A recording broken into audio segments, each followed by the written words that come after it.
Every Saturday night at 9 o'clock, we bring you a true story that has made headlines in Scoop.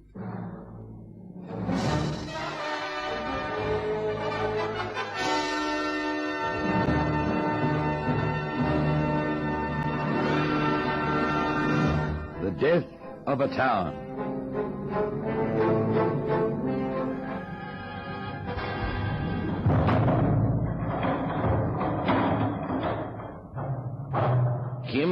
Come on. Wake up. Oh, I say, my head. Hey, sit up. There's a good fella.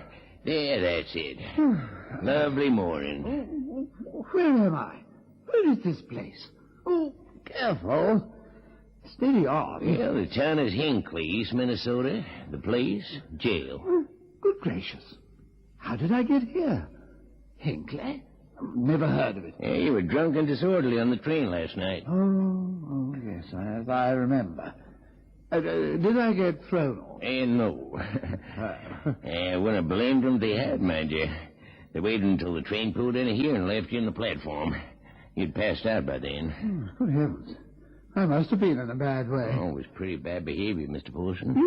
You know my name? Well, this letter here was in your pocket. Oh, I see. And so were these dice. One of them loaded. Pack of cards, marked a notice. Money, quite a lot. Here. Oh, splendid. And this magnifying glass.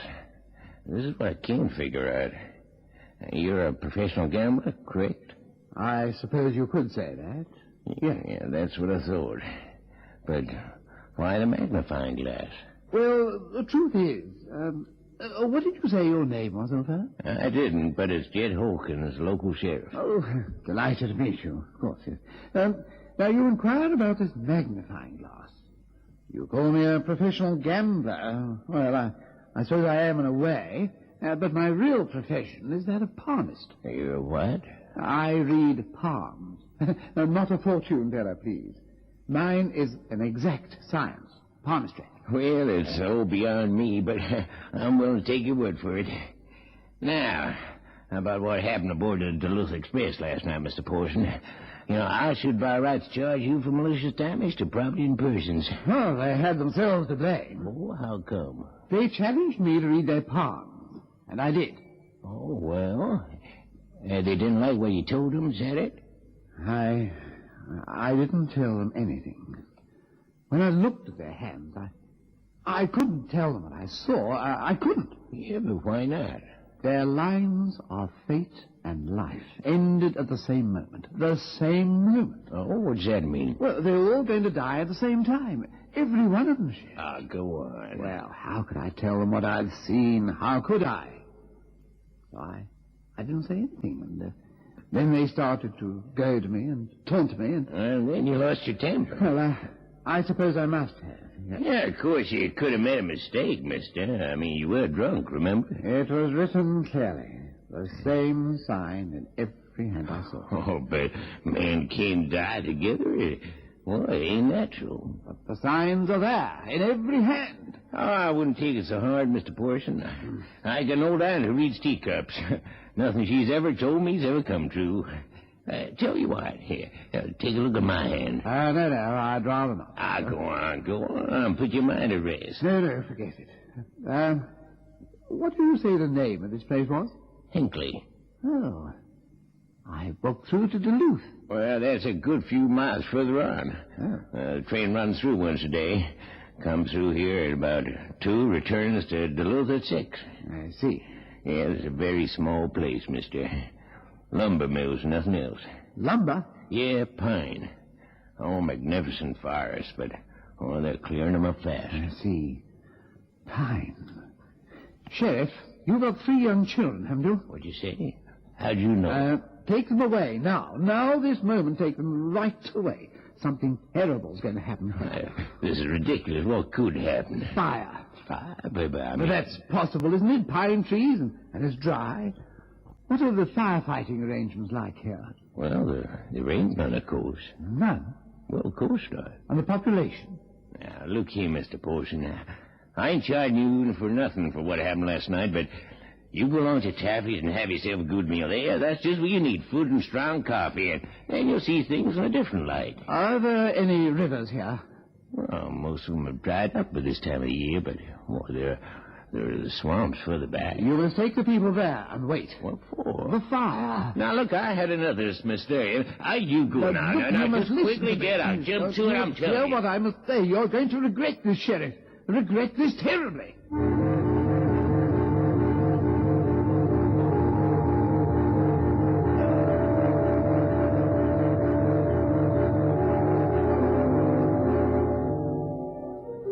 Here's your ham and eggs, honey. Hey, cheer up. Life isn't all that bad. Thanks. And let me have another cup of coffee, please. That's 4. Well, yeah. I've got money to pay. Oh, it's not that I didn't think you had, but 4 is a lot of coffee. Yeah, I suppose it is. Oh, here you are. Mind you, from what I've heard, you can expect a thirst after what happened last night. So you heard too, did you? Oh, this is a small town, mister. And me, I hear everything. Drunk and disorderly on the Duluth Express. Are you English? Yes. This breakfast is good. Well, what are you doing here? What am I doing here? Well, I'll tell you. Waiting for death. Huh? Oh, and it's coming, believe me. It's coming all right. My, a hangover does make you depressed. Feel like more coffee? You have this one on me. I'm serious about this. Desperately serious. If you like, mister, I can stretch a few rules and give you a ride. No, thank you. I'm not drinking anymore. My, what a miserable life it's going to be for you, mister. Waiting for death and being stone cold sober into the bargain. May I see your hand a moment? Hey, now wait a minute, none of that. Please. No, let go. Please. The same lines. Exactly the same. Hey, what are you talking about? What lines? Oh, these lines on my hand. Well, what of them? The same. Exactly the same. It can't be, but it is. Fate. Life. How old is honey? How are you? The usual. Make it hot and strong. Say, what's going on? Sorry I'm interrupting something. Oh, here's a first-class nutcase, Wally. The usual it is. Wait a minute. You're the guy that chucked off the train, ain't you? Yes. Well, what's this, then? Here's your coffee, mister. Here, take a look at Wally's hand. Go on. Go on. Here, have a dago. Shall I be honest with you? Only hear him talk. Do you want the truth? But tell him the truth. Go on. You are going to die very soon. Now, what's going on here? Oh, join the party, Pete. Yeah? This gent's just told Wally he's going to die. What? I'm not going to die for anyone. Let him have a look at your hand, Pete. Go on. What? Go on. Okay, here. Injury. Severe. Now, look, mister, I don't like being told a thing like that. Oh, but you don't believe him, Pete. Well, no, but all the same... Look, if you've got any sense, you'll get out of this town now. Now, take your families and go. Say, what is this? I told you, Pete, a nutcase with a heavy hangover. Can't you see that I'm deadly serious? Well, can't you? You must leave this town. Now, wait a minute, mister. Keep your voice down. This talk could start trouble. What can I say to make you realize that I know? The people here must be saved. You have to do something. My, he is in a bad way. Do you want to die? And you? Haven't you families to think of? Are you content to sit here knowing that any moment disaster is going to strike? Quiet, that's enough. No. I will be heard. I must be heard. Everyone gather around and listen to me. Now, Wally, cut around to the sheriff fast and tell him to come. Much more of this crazy talk and the folks are going to panic.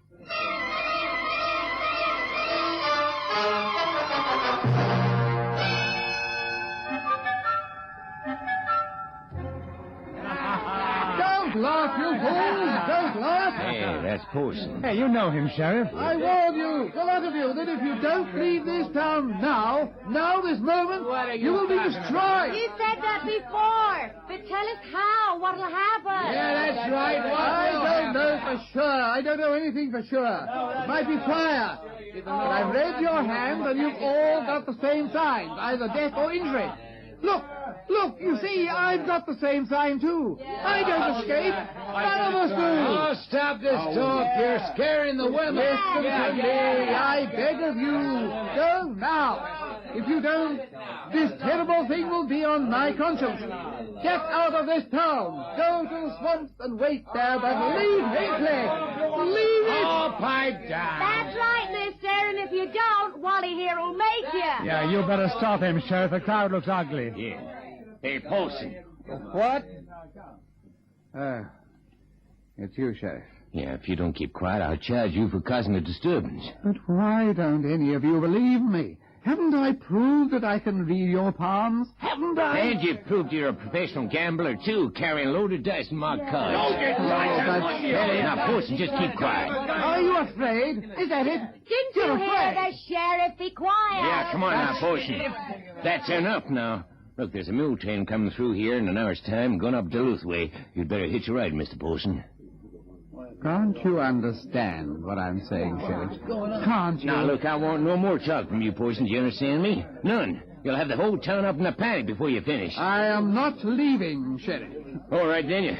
You can stay on this one condition. That we hear no more nonsense from If you. you can see a fire coming, why don't you get out while you got the chance? Because I have a conscience, that's why. A professional gambler having a conscience. Oh, that's funny, that I've done all I can. Witness all of you. All right, give me I tried to help. is. Oh, Just quiet and listen to them. I've stood here enduring your jibes and your insults and your laughter. I can do no more.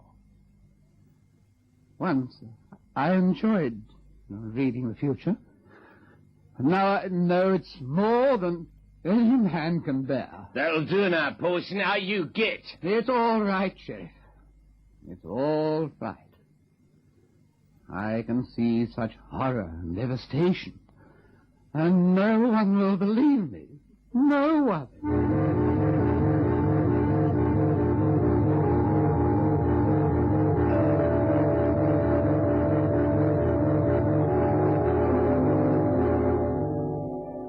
Busy? No, nothing doing at all. No telegraph's been through for hours. Oh, sit down, Pete, here by the window. Ah, thanks.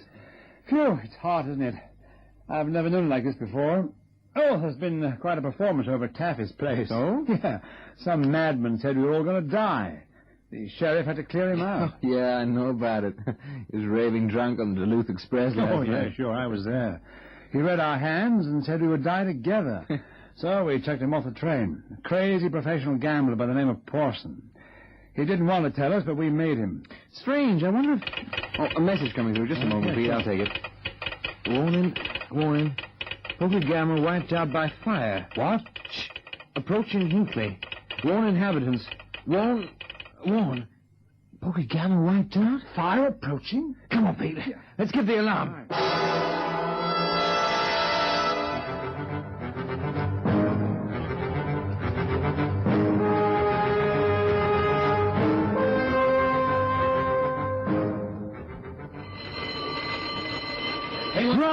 Run for your lives. Forest on fire. To the gravel pit, quickly! Hey, what's up? Message come through. Poker gamma wiped out. Fire's coming this way. You starting to fight it? No, run. Our only hope are the water channels near the rail track. Oh, no, come on. Right, you keep on running across there. Forest That's exploding! what Parsons said. There'd be a fire. He said there'd Get be a... moving, Tony! Yeah, Get moving! right. Mill's going up. Come on, quick, all of you, this way. We haven't a hope. None of us. Flames everywhere. We're surrounded.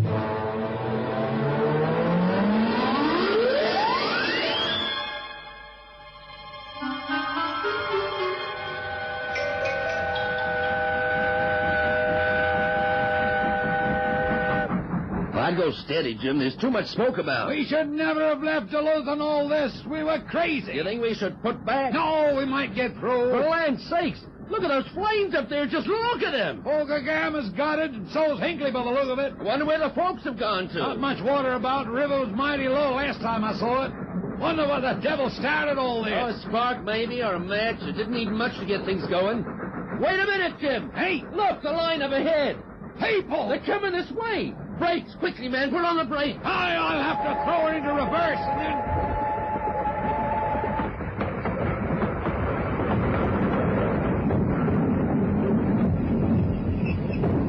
Get off the track, you fools! Off the track! You've done it, Jim. You've done it. Help!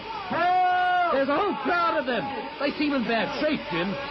Here, let me give you a hand, mister. Hurry, Jack! There's nowhere for us to go. The river's dry. and we It's need all right, water. man. Up you get. Now, up you get. Oh, help. Come aboard now, quickly now. What's it like further on? You'll never get through, mister. Never. The sleepers are bursting into flames. And how's Bridgestone Bridge? Well, I don't know. Flames are thick thereabout. Oh, in you get now. Quickly. There you are. That's it. Okay, Jim, they're all aboard. I'm reversing to the swamps, Jack. Reversing? You'll be okay? Yeah, I can't risk it if the bridge is doubtful. Swamp's only 6 miles back. There are flames behind us. Look, ma'am, you just sit quiet and let me get you out of this. Putting her into reverse. Okay. That's it. Opening regulator. Give her more coal, Jack. Right. Gosh, it's hot in the timber. Hey, Pete, bring that bucket of water here. Right. Thanks, I'll douse the flames with it. How's the woodwork back in the carriages? See it? It's burning, Jim. The whole train's alight. As long as the sleepers hold, we might be able to make it. See a flame. Help! Stop! Help! Did you hear that, Jack? Look over there. Do you see those men? Hold on. I'm applying the air brakes. Great heavens. See that gust of But you flame. can't stop them. You can't. The flames are too I bad. can't lead them. But you can't stop them. There are too many aboard. You can't risk their lives. Keep moving, Jim. You've done enough. Once we stop, we'll never start again. That's true. Just keep moving. Right. I'll keep the regulator open from now on. Much water left, Yeah, Jack. a little. Why? Give my hands a dousing. The controls are getting hot. Okay. Jim, they're practically red hot. Don't talk, Jack. Don't talk. Just do as I say. Oh, the smoke's getting thick. The swamps are coming into view now. The trees are alight. Is there much water about? Yeah, there's enough. I'll take her alongside. Only hope to heaven the sleepers hold. They're bursting into flames ahead of us. Now I wish to heaven this wind hadn't sprung up. As soon as I stop, tell them all to run for their lives. But what about you? Oh, forget about me. Be ready to get the doors open. I'm stopping now.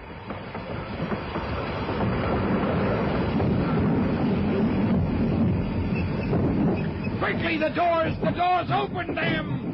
Oh, everybody out! Everyone in the swamp! Get out! Give us a hand, please. Get quicker now. This one. Out to get. Come on. Hey, where's the driver? He's back in the cab. I'm going for him. Well, I'm coming too. Don't you risk it, buddy. Just make a boat for it. Not here alive. He stopped for me and I'm stopping for him. Jim, come on. Hey, here he is. Hands to the controls. He'll help me with him. Come on, help me. Just look at his hands. The controls are red hot. That's got him. Gently now. Oh, I got him, Jack. It's all right, pal. We've got you. Hey, what the devil was that? Fire must have reached the dynamite at the mills. There's some more going on. Yeah, we just made it in time. But there must be hundreds or heavens. It's all right. Won't be long now. You know, he saw all this. Who saw it? That crazy bloke. He saw it all. Good. Here are the swamps now. There's quite a depth of water. Just lay him down here. Here, Jim, is there anything I can do to help him? he's all right now. You just take care of yourself. Oh. Now lie down here away from these streets in case they catch light. Okay. When you see the flames whipping over, you just take a deep breath, tuck your head under, and keep it there as long as you can. The train! Look at it now! The whole thing's burning. We just made it. Yeah, we just made it. Thanks to Jim here.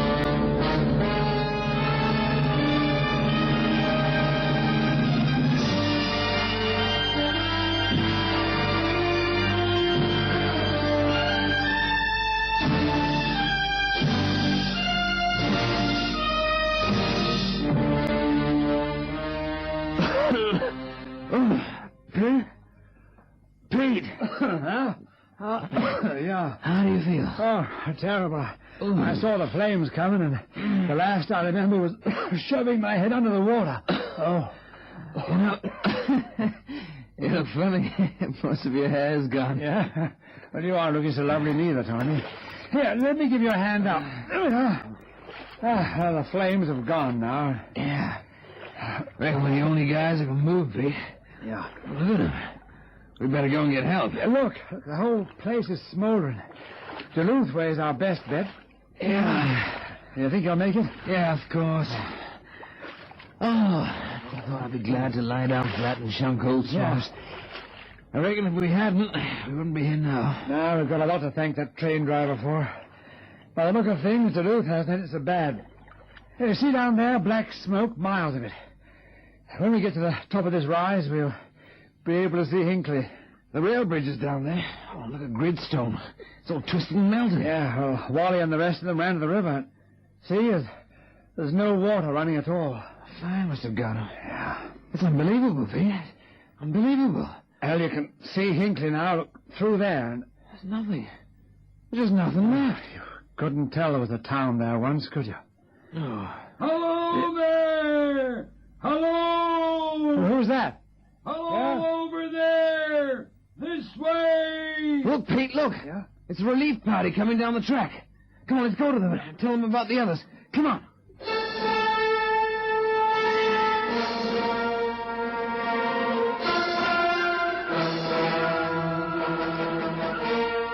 Oh, well, Sheriff, how is it, huh?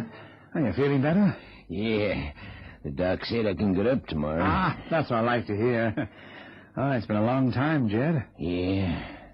Lying here in the hospital, I'd forgotten just how long. 2 months and 5 days. Well, think of that. 2 months and 5 days. That's a lifetime. Yeah, they never did find out how the fire started, did they? It could have been anything, a spark, a match. They'll never know for sure. You know, if it hadn't been for Jim Root and the Duluth Express, we wouldn't be here now, feller. No, he saved 300 people, he did. The doctor tells me he's doing fine now. Oh, that's just great. There was a time they thought he wouldn't make it out. You know, his hands were burned under the controls of the train. Yeah. He just kept going until he got to the swamps. You know, he must be given some kind of recognition. Well, they're talking about a medal. Oh, that's good. How many died? 500. 500. Is that official? Yeah, I'm afraid so. Oh, and Jed. Yeah. They found this small tin box in the water near the track channels here. Do you recognize it? Anything inside? Yeah, this. Magnifying glass. So the fire got him. Yeah, like he said it would. Ah, poor guy. You know, Jed, I've been thinking about this a lot. If we had done what he wanted and sat in those swamps and waited, there would have been 500 more people alive now, wouldn't there? Yeah, but Pete, we couldn't do it. It was just crazy. Yeah, of course, crazy. Well, maybe it's just as well he went with the others. Oh? Why? Remember what he said at Taffy's? Remember? Once I enjoyed looking to the future. But now I know it's more than any man can bear. Horror, devastation. You can see it plainly. But no one will believe you. No one. Guess he was right, Pete. None of us did. No. And things would have been mighty different if we had, wouldn't they?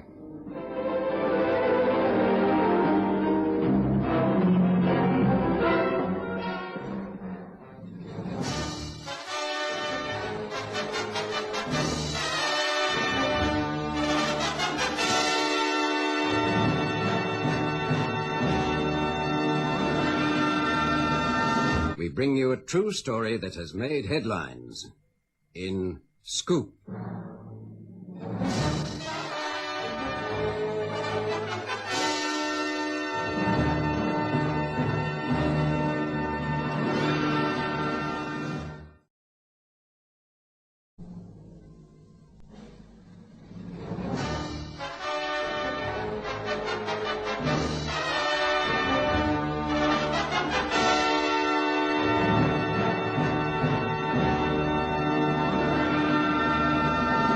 Scoop.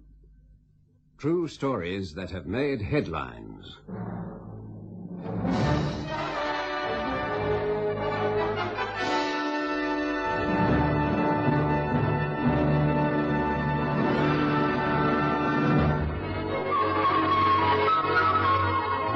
(1817), the arrival of Princess Caribou.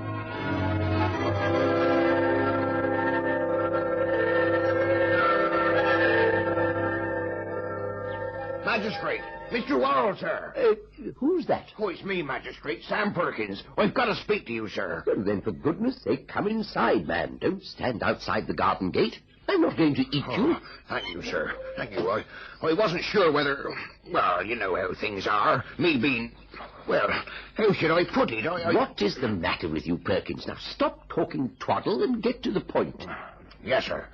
Well, get on with it. But if the squire's caught you poaching again, let me tell you there's nothing that I can do to help you. Oh, no, sir. Nothing like that. It's a young lady. Young lady? What are you talking about, man? All dressed up in funny clothes and talking gibberish. That is, when she talks at all. Now, listen to me, Sam. If you've come here to waste my time... No, sir. I wouldn't do that to you, Your Honor. I need your help. That's why I'm here. You see, this young woman come into my hut in the copse early this morning. And now, well, she won't go away. Just sits there looking at me, playing some strange foreign instrument. And who is this young woman? That's what I don't know. Never seen her before in my life. She don't come from the village, I can tell you that much. I'd say she come from one of those foreign lands, over the seas, as you might say. I've never heard of such nonsense. She's probably a gypsy. Oh, that she's not, magistrate. I know the Romany folk, and I understand their language. Well, then it must be some joke. Someone's trying to frighten you. Oh, that young woman don't frighten me, sir. She sits there smiling, friendly as you please. Well, then why have you come to me? Well, Your Honor, I thought as you were magistrate, you should take charge of her. I haven't time to take charge of every young woman who strays into Almondsbury. Well, and perhaps Mrs. Worrell? My wife? Well, yes, sir. You see, a woodman's hut is hardly the right place for a refined young lady. One of the gentry, as it were. So now she's a refined young lady, is she? Chase her out, Perkins. Tell her she's got no right to stay in your house. I've tried, Your Honor, but she don't understand a word I'm saying. Oh, really, Perkins, you do nothing but cause trouble in the village. Oh, very well. Mrs. Worrell and I will be along later. This is as far as we can go in the pony trap, my dear. Let me help you down. You expect me to walk through the forest, Edwin? No, it's not far. You can see the hut through those trees. You are quite impossible. You interrupt my tea party with some ridiculous story about a young woman. Oh, very well, lead the way. We'll follow this path. Perhaps you'll be good enough now to tell me what we are supposed to do about this young person once we've seen her. Well, if she's a village girl playing a joke on Sam Perkins, I shall have to lock her up. If, on the other hand, she's a foreigner... And what would a foreigner be doing in Almondsbury? But I suppose she could have strayed from Bristol. Strayed from Bristol? My dear Edwin, that's over 10 miles away. Nevertheless, it's possible, my dear. Seaport, you know. Here's the hut. Perkins? Sam Perkins? That you, magistrate? Here he is. Where's the young woman, Perkins? I brought Mrs. Worrell to see her. Well, sir, I don't rightly know. She must have run away, sir. Run away? You brought me to this forest, only to find that she's run away. She was here only a minute or so ago, ma'am. And then I went down to the stream to get some water, and when I come back, she'd gone. Well, really? Look, over there, among the trees. That's her. That's the young woman. Oh. She's very pretty. Oh, yes, my lady, she is indeed. Quite a charmer. You should have seen her when she... Thank you, that's enough. Come here, girl. No, she don't understand you. Go and fetch her, Edwin. Fetch her? If she doesn't understand English, we must show her what we want her to do. Go and fetch her. Very well, Amelia. Tell me, Sam, did she bring any belongings with her? Only the small bundle she's carrying, ma'am. Few bits and pieces. Soap, linen. I see. She certainly looks foreign. I've never seen such strange clothes.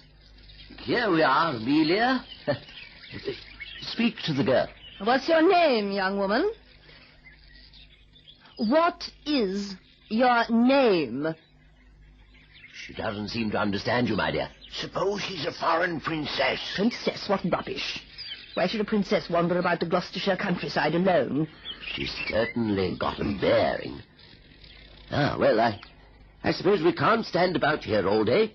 We'd better take her home and start making some inquiries. I've been so embarrassed, Edwin.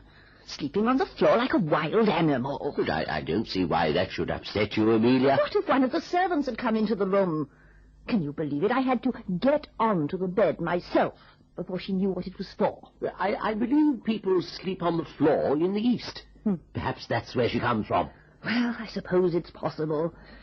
She's going to be difficult to feed. She'll only eat fruit and drink water. Oh, don't let that worry you either. She obviously knows what she likes. She won't starve. The important thing is, what are we going to do with her? She can't stay here forever. She most certainly can't. Princess or no princess, this terrible jabbering, it gives me quite a headache. Oh, if only we could understand her. Or she could understand us. I've found her quite a silent girl. When you are about, she is. Amelia, I've had an idea. Those pictures George brought home from the East, she might recognize something in them. Of course. I'll get them. They're in this drawer. Ah, here they are. Where is the girl? In the garden. Oh, I'll call her through the window. Call her? Oh, dearie Edwin, we don't even know her name. Oh. And that's something that's got to be rectified at once. Girl, come here. Does she understand? I think so, yes. She's coming towards the house. I must say she's very quick. She learns the meaning of English words almost as soon as she hears them. Yes. I wonder. Well, what, my dear? Whether, Oh, it doesn't matter, just a thought. Out with it. Well, could she be playing a trick on us? You mean she's pretending not to understand us? Well... Oh, I doubt it. There's not even a flicker of recognition when you and I speak together in front of her. You're right. She'd have to be a very good actress to... Ah, here she is. Come in, girl. Sit over there. Well, at least she understands our actions. Edwin, before we show her the pictures, there's something I want to say to her.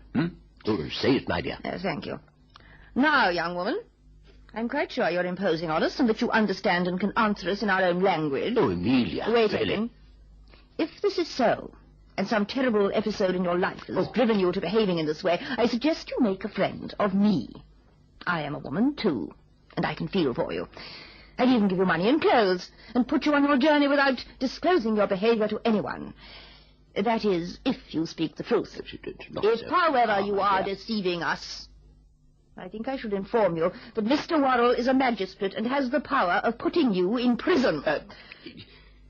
She doesn't know what you're talking about, my dear. Look, her face is quite blank. Good.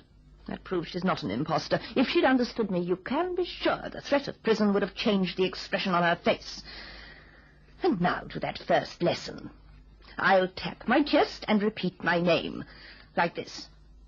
Worrell. Worrell. Worrell. You can see she's interested in what you're doing. Mrs. Worrell. Mrs. Worrell. I think she understands. Mrs. Worrell. Caribou. Caribou? Could that be her name? She's pointing to herself. It must be. Caribou. Caribou. Mrs. Worrell. Caribou. At last she's beginning to respond. Lay the pictures on the floor, Edwin. Very well, my dear. That's it. Now then, let's see what we can find out. Caribou, look. Caribou, look. Amelia's quite amazing. She's looking at the pictures. She must be well born to understand so quickly. The pictures don't seem to mean anything to her. Amelia, the picture she's studying now, it's of a boat. Boat. Caribou? I think she knows what it is. Boat. Caribou, boat. She's nodding her head. So she is a foreigner. That's how she got to England, by boat. Boat. Caribou, boat. Look, boat. She's beginning to understand us at last. I wonder whether we should take her to Bristol. Whatever for? Well, some sea captain might recognize her. Oh, yes, that's possible. You know, my dear, I was reading the Bristol Journal the other day, and there was mention of a Dr. Wilkinson who's making a study of the Eastern people. I wonder whether we should take Caribou to see him. He lives in Bristol? No, in Bath, I understand. Well, we could go there later if our visit to Bristol is not a success. Caribou! Wait! Edwin! I can hardly keep up with her. Oh, she's obviously looking for something. For the boat that brought her to England. Boat! Boat! She must be. Wait, Caribou. There's plenty of time. Edwin! Do you see that man over there? The one in the large hat. Hmm? He's been following us ever since we got here and staring at Caribou. I really think you should speak to him. Do you think he knows Caribou? Well, I wonder. Point him out to her. Caribou, look, man. Look. Man? Caribou, look. Man? No, she obviously doesn't recognize him. And yet I'm quite sure that he knows her. I'm going to speak to him. Excuse me, sir. You are addressing me, senor? Oh, leave him alone, Edward, and he's a foreigner. No need to worry about that, my dear. Yes, sir. I was speaking to you. Oh, he's coming towards us. Caribou, wait. Caribou, wait. Excuse me, sir, but I'd be glad if you'd stop following us as you have been doing. I appreciate that this young woman is somewhat strangely dressed. Forgive me, senor. I did not mean to trouble you. Allow me to introduce myself. My name is Enrique da Costa. I am a Portuguese from Malaya. Malaya.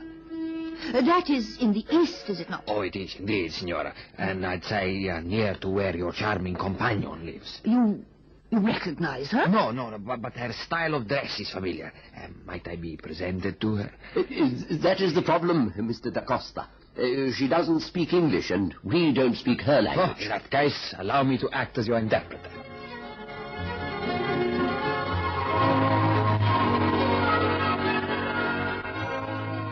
She's of royal blood, Mr. da Costa? Oh, quite definitely, senor. Caribou is a princess from Jevasu.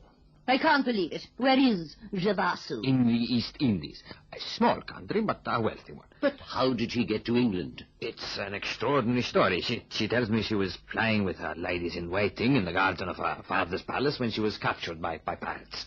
Pirates? On dry land? Oh, the palace was on the coast. I see. She was the only one to be captured? Oh, yes. She says she screamed, but the palace guards didn't hear. As for her ladies, they were not strong enough to fight a party of pirates. And they brought her to England? And abandoned her, yes. Unbelievable. Tell me, Mr. da Costa, why should a pirate ship working in eastern waters come all the way to England before abandoning their hostage? Oh, I asked her that, naturally. She says she thinks it must be because her father's ships were, patrolling the oceans around Jevasu. And why was she captured? She doesn't know. The pirates demanded no ransom, as one would imagine they might. You don't think the girls invented the story, do you, Mr. da Costa? Oh, no, Signora. Caribou is definitely a princess of Jevasu. I assure you of that. Well, now we must decide what to do with her. We can't very well leave her here in Bristol. Why not take her home again, Signor? You mean back to Almondsbury? For the time being, until you have advised her father. And how do I advise the King of Jevasu that I have his daughter in my keeping? Is there any messenger service to that country? No, Signor, but perhaps I may be of service. You, Mr. da Costa? Tomorrow I sail from Bristol for my home in Malaya. The short journey to Jevasu from there will take no time at all. Oh, you are very kind. Signora, for people who have befriended the princess and treated her as their own daughter, I would do anything. How long do you think it will be before her father sends for her? Oh, that I do not know. A long time, perhaps. Well, it may not be convenient. Nonsense, Edwin. The girl will be no trouble at all. Such generosity. Believe me, Signora, the king will appreciate all you have done for his daughter. And as he's a very wealthy man, I am sure he will present you with a little gift. I shall expect no such thing. Of course not. All the same, a few rubies and diamonds would never go amiss, would they? Well, Henrietta, what do you think of her? Amelia, I find her enchanting. It must be quite an experience to live with an Eastern princess. Quite an experience. Amelia, why don't you bring her to Bath? Society would adore her. I declare she'd be the success of the season. I will speak to Edwin. We did think of it. Come and stay with us. George will be delighted. Let me talk to Edwin. What if the king should come for his daughter? Oh, you could leave someone here to tell him she's in Bath. It sounds wonderful. Well, I'll organize a ball and introduce her to all the right people. You, too, for that matter. Really, Amelia, you've lived too long as the wife of a village magistrate. Now, what do you say? Is, Dr. Wilkinson in Bath? Oh, you've heard of him, have you? Edwin read of him in the Bristol Journal. He seems to be an expert in Eastern affairs. All the more reason for your coming to Bath. I'll arrange for Caribou to meet him. We had already wondered whether he could help us. He seems a very knowledgeable man. I'm sure he must know the Javassian language. Do you understand any of it yet? Not a word, dear Henrietta. It's an outlandish language.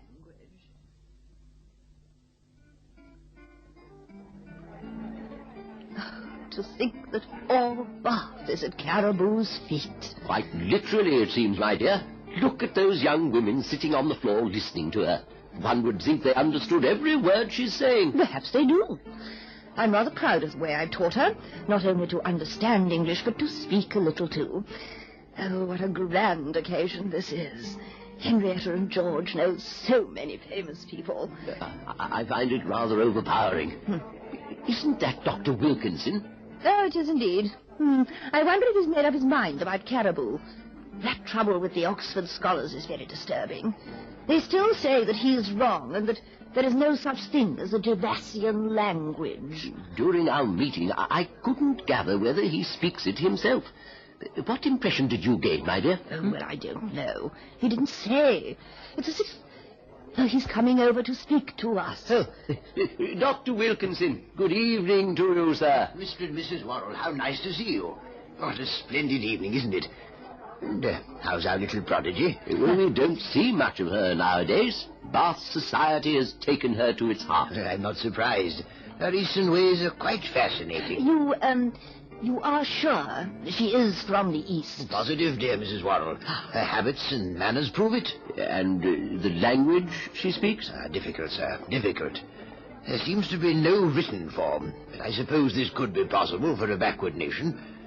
Any news from the King? Nothing yet. But Signor da Costa only left England a few weeks ago. Ah, yes. What a pity he didn't stay longer. It would have been interesting to discuss the language with him. Yes, indeed. He understood every word, Caribou said. Yes, well, before long, not only society will know about Princess Caribou. What do you mean, Dr. Wilkinson? I've been asked to write an article for the Bath Chronicle on my impressions of the Princess. The society's bad enough, but I don't know how you're going to manage with all the ordinary folk who'll want to meet her. Do so many people read the Chronicle? It has an excellent circulation. Yes, indeed, Mrs. Worrell, it won't be long before you are known from one end of England to the other. Actually, I was considering taking Caribou home to Almondsbury next week. Oh, Edwin, surely not. Oh, she's tired and needs a rest, my dear. As for me, life in Bath is very, very exhausting. My dear sir, it would be a disaster. I've still a great deal of research to do. I'd be grateful if you'd remain in Bath until the King comes for his daughter. It's imperative that I should meet him. Well, madam, to what do we owe this visit? It's about the story in the Bath Chronicle. I've come about that girl who calls herself the Princess Caribou. Indeed? May I ask why? I know her, and she's no more a princess than I am. Well, kindly explain yourself. Look, I keep a lodging house in Bristol, and I'm certain that girl used to work for me. Her name's Mary Baker. What utter nonsense. It's true, I tell you. Well, have you seen her? Well, not yet. Then how can you possibly say she's Mary Baker? Edwin, I insist that this woman leaves the house immediately. Wait, my dear. Now then, Mrs. Maggie Champkins. Now then, Mrs. Champkins. You read a story about the Princess Caribou and came to the conclusion that she is really Mary Baker, who used to work for you. How did you come to that conclusion? Oh, because I had to dismiss Mary Baker for telling stories about herself. I used to invent them all the time. Told my lodgers she was an Egyptian. Then that she was related to the king, and then she was a Red Indian. Oh, you've no idea what she was like. Used to wrangle money out of the lodgers, too. But if you've not seen the girl, how can you be sure she's Mary Baker? Well, I can't, but you're going to show her to me, aren't you? Well, I don't know. Now, fetch the Princess Caribou here, Amelia. I don't hold No, please, my dear. As you wish. What do you want me to do with the girl if she is Mary Baker? Well, I don't know. I hadn't thought. Well, I don't want her to get into any trouble, really. I just want her put in her place, that's all. Not fair making fools of people like you. It's very creditable of you, I'm sure. And if it is the Princess Caribou... Well, then I've been mistaken, won't I? But I won't have done anyone any harm. There's one thing you've forgotten. The Portuguese at Bristol could understand her language and told us where she'd come from. And you believed him without any proof? Well, why not? Look, if this girl's Mary Baker, and I'm sure she is, then he'll be an imposter too. Probably joined her in tricking you. But why? I don't understand. Don't you? What a laugh they must have had at your expense. This way, Princess.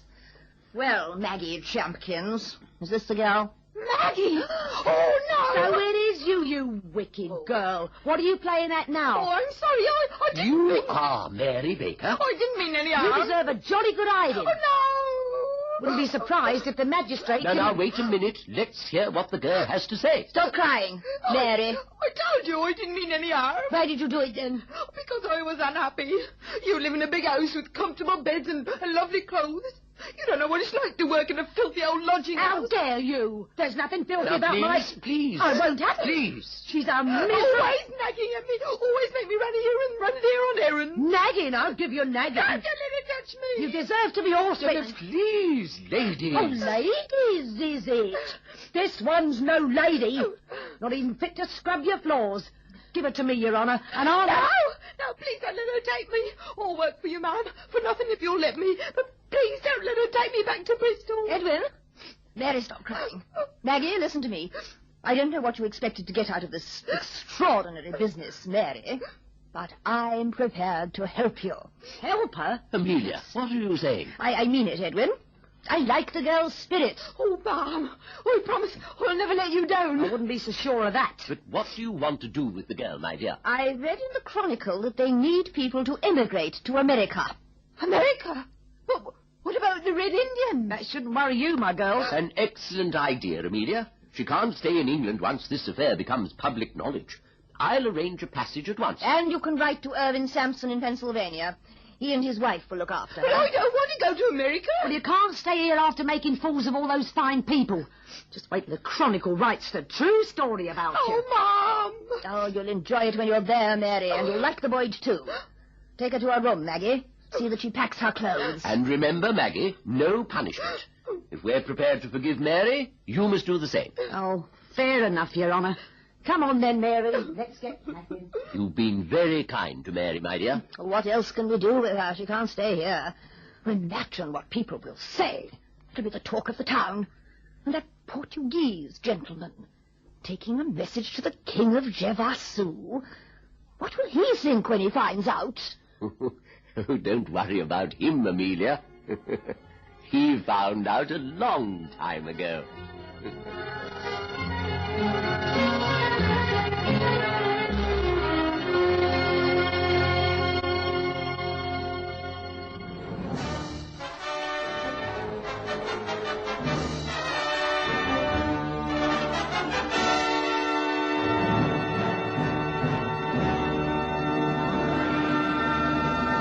Every Saturday night at 9 o'clock, we bring you a true story that has made headlines in Scoop.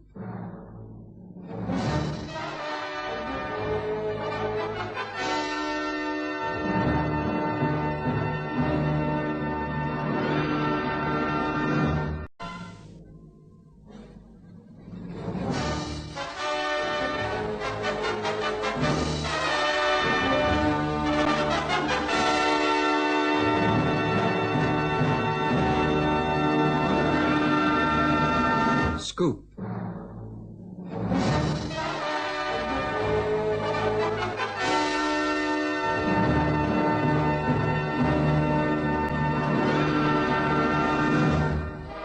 (1906). San Francisco devastated by earthquake. Help me.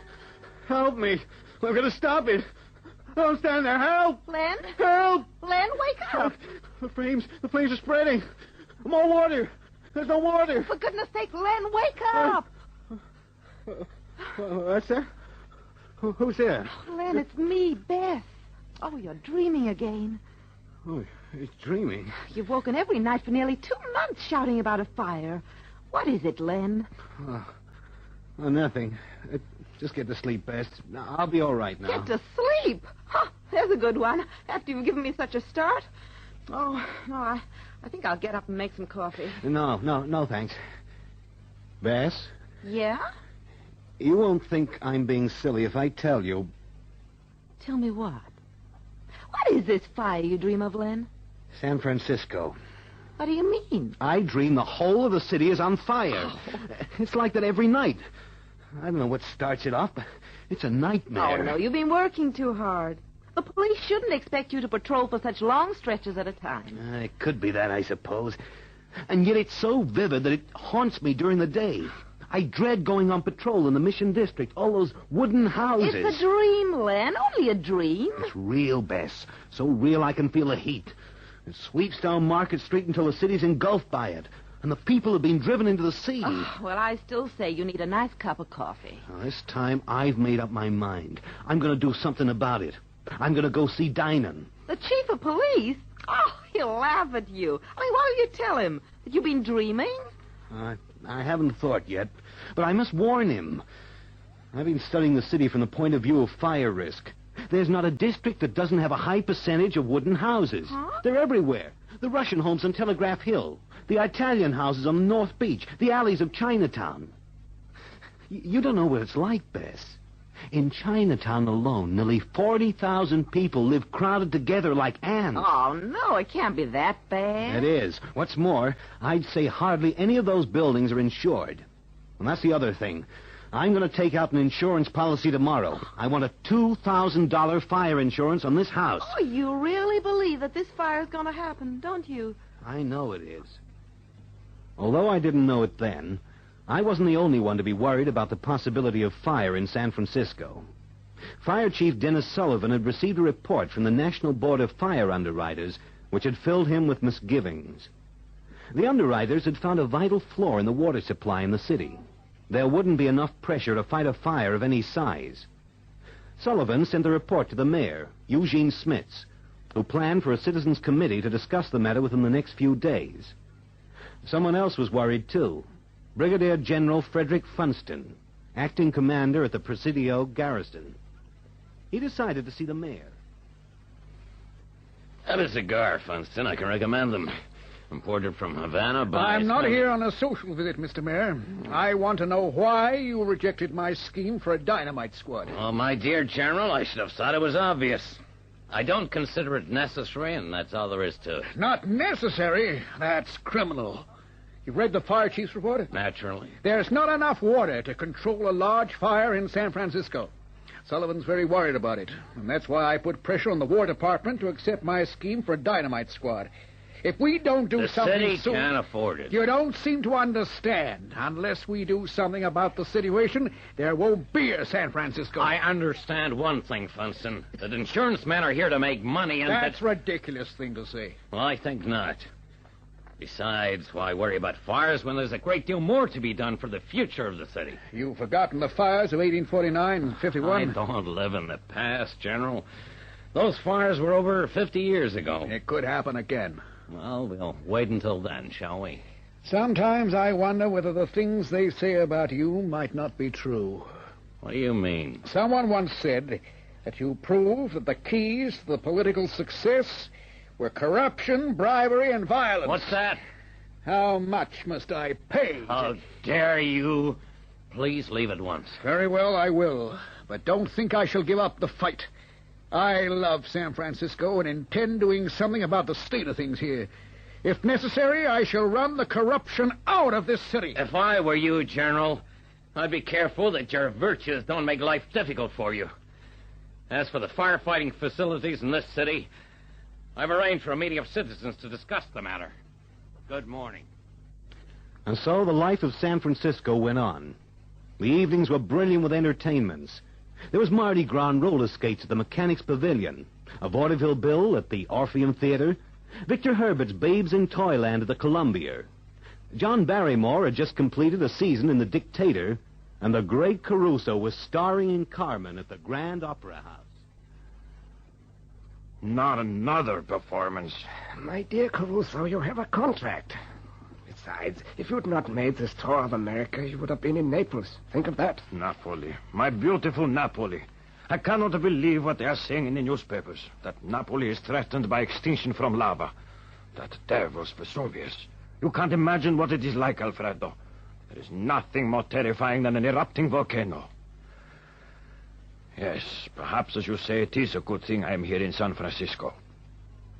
No, it is not good. I, Enrico Caruso, the greatest tenor in the world, should not have to sing for such Philistines. Even so, the performance went well tonight. Expected nothing else. Carmen is their favorite, and I was singing. Do you think I should go back to Napoli, my friend? My people are suffering. I could help them. By doing what? I don't like such violent things as volcanoes. It's true, but my money could be... They say the mayor of San Francisco has started a fund. Why not send your contribution? After this season. I will send it after this season. At the present, I'm too upset. Some wine, and then I shall go to bed and forget the critics who do not appreciate good opera. It was an unsettled night. Dogs and horses sensed something was going to happen. Father Charles Ram was unable to sleep for the barking of dogs in the city pound, while the firemen on duty at brigade headquarters were woken by the restlessness of the horses quartered beneath their rooms. I slept that night without dreaming. For the first time for months, I didn't see the burning streets of San Francisco. It was just before 5 o'clock in the morning that I woke up. Are you awake, Len? Yeah? You didn't dream last night. Oh, for the first time. Hey, what's that noise? Well, come over here to the window. The milkman's having trouble with his horse. It's rearing about like something from a circus. Oh, Len, couldn't you go down and help him? Oh, what can I do? He knows the animal. Oh, it's just that I'm afraid it might run wild in the street. Here, I'll open the window a bit more and ask him if you can help. You all right down there? I know what's worrying her. Oh, the poor thing's almost mad. I'll get some clothes and see if I can help. The air is very still out there. It's warm, even for April. Yeah, it's going to be a nice day. 5 o'clock. I didn't realize it was so early. Well, that church clock's slow. I told the parson yesterday. It's 10 minutes slow. Len, what's that? The room's shaking. A noise. It sounds like... Bess, hang on. It's an earthquake. The house! It's falling! Hold on to me. The ground's slipping. We've got to get downstairs. Get outside. Len, I can't stand up. I'm falling. I got you. I can't stand. Then sit on the floor. Oh, Len, I'm frightened. The house is going to collapse. The plaster's falling from the ceiling. Cover your face. It's over. It's over. Oh, thank heavens. Bess, come with me. We've got to get downstairs before the next shock. There'll be another? Yeah, come on, hurry. No, Len, there can't be. There's always two. Here it comes. Oh, please. I can't go any further. I've got to open the front door. The house might collapse. The door's open. Now, stand here. Oh, Len, look outside. It's like hell. The house is collapsing. I can't look. Poor devils. The people, they'll be trapped. I'm falling. I've got you. Oh, Len, it's horrible. The quake's over. Bess, the quake's over and we're alive. Oh, Len. I've never seen anything like it. Look at the houses. Ours is still standing. People running up and down as if they've gone mad. Will there be another? No, that's all. Bess, I've got to go out. No, Len. No, don't leave me. It's over now, Bess. There won't be another shake. Look, I'll tell you what. I'm going to go and get you out of here. Where to? You are going to Oakland, to Aunt Emma and Uncle Joe. What, now? Right now. Whatever happens, you are going to be safe. I don't want you to leave me, Len. Hey, I'll be all right. And I'll follow as soon as I can. Come on, we'll go back upstairs. You can dress and pack a few things, and then I'll take you out to the ferry before I go on duty. You won't be long? No, darling. I won't be long. Nico, are you all right? Have you been injured? We are doomed. That is what is happening, my friend. Pull yourself together. It's all over. You're quite safe, but we must get out of here. I must get out of this town. Not only this room. You will. What are you doing? I'm looking for something. Your suit is there on the chair. I'm not looking for my suit. For what, then? For what? Something in this cupboard. Something that could be useful to us. Ah, I found it. A portrait? You've been wasting time searching for a portrait? This is not just a portrait, my friend. Read the inscription. It will be useful to us. To Enrico Caruso from Theodore Roosevelt. From the president himself. I don't understand. This will be our passport to safety. They won't be able to stop Caruso when they see his portrait of the President of the United States of America. You are impossible, Enrico. You may think so, but I know what I am talking about.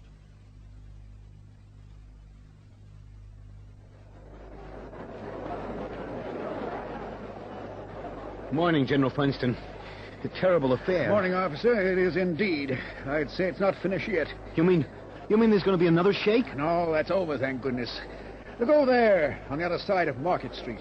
Smoke? Yeah, and a fire. And there's another, and another. Isolated at the moment, but multiplying all the time. My dream. What was that? Nothing really, sir. Except for weeks, I've been dreaming about San Francisco being on fire. And this seems to be a case of a dream coming true. You think there's any real danger, sir? Undoubtedly. I'm calling out the Army. Army? Well, what about the fire department? There's trouble there. Sullivan, the fire chief, was trapped under his house and injured. The city hall's completely disorganized. I see. So you're bringing the Army in? There's nothing else to do. They'd be needed in any case to rescue the hundreds of people trapped under the ruins. So I'm putting the city under military control. Within 2 hours, General Funston's own men were marching into San Francisco, muskets slung over their shoulders and their ammunition pouches full. These were men who would obey the general's orders implicitly. By now, the number of fires had increased.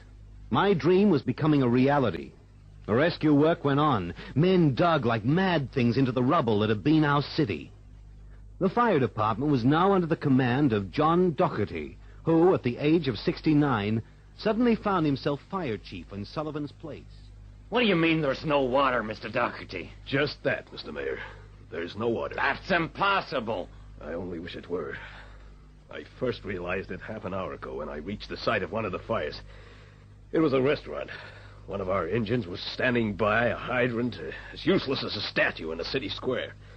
All the pump operator could say was, "I can get no pressure." He repeated it over and over. "I can get no pressure." How many fires would you say are raging in the city? Well, there were over 20 major fires by 7 o'clock. By now, I daren't think. And with the fire hydrants useless, my men have been forced to leave the flames to their own devices. Where can we start a fire break? Well, it's useless to attempt anything south of Market Street. Our only hope is... Well, what? We've got to try anything. Dynamite. Dynamite? We'll have to create fire breaks that way. You've heard that General Funston's called in the Army. Yes. Well, dynamite was his idea. I turned down his application for it. He'd think I'm weakening if I agree to it now. Mr. Mayor, it's either that or lose the city altogether. Which do you want to do? Well, you've got to give me time to think. We lack time even more than we lack water.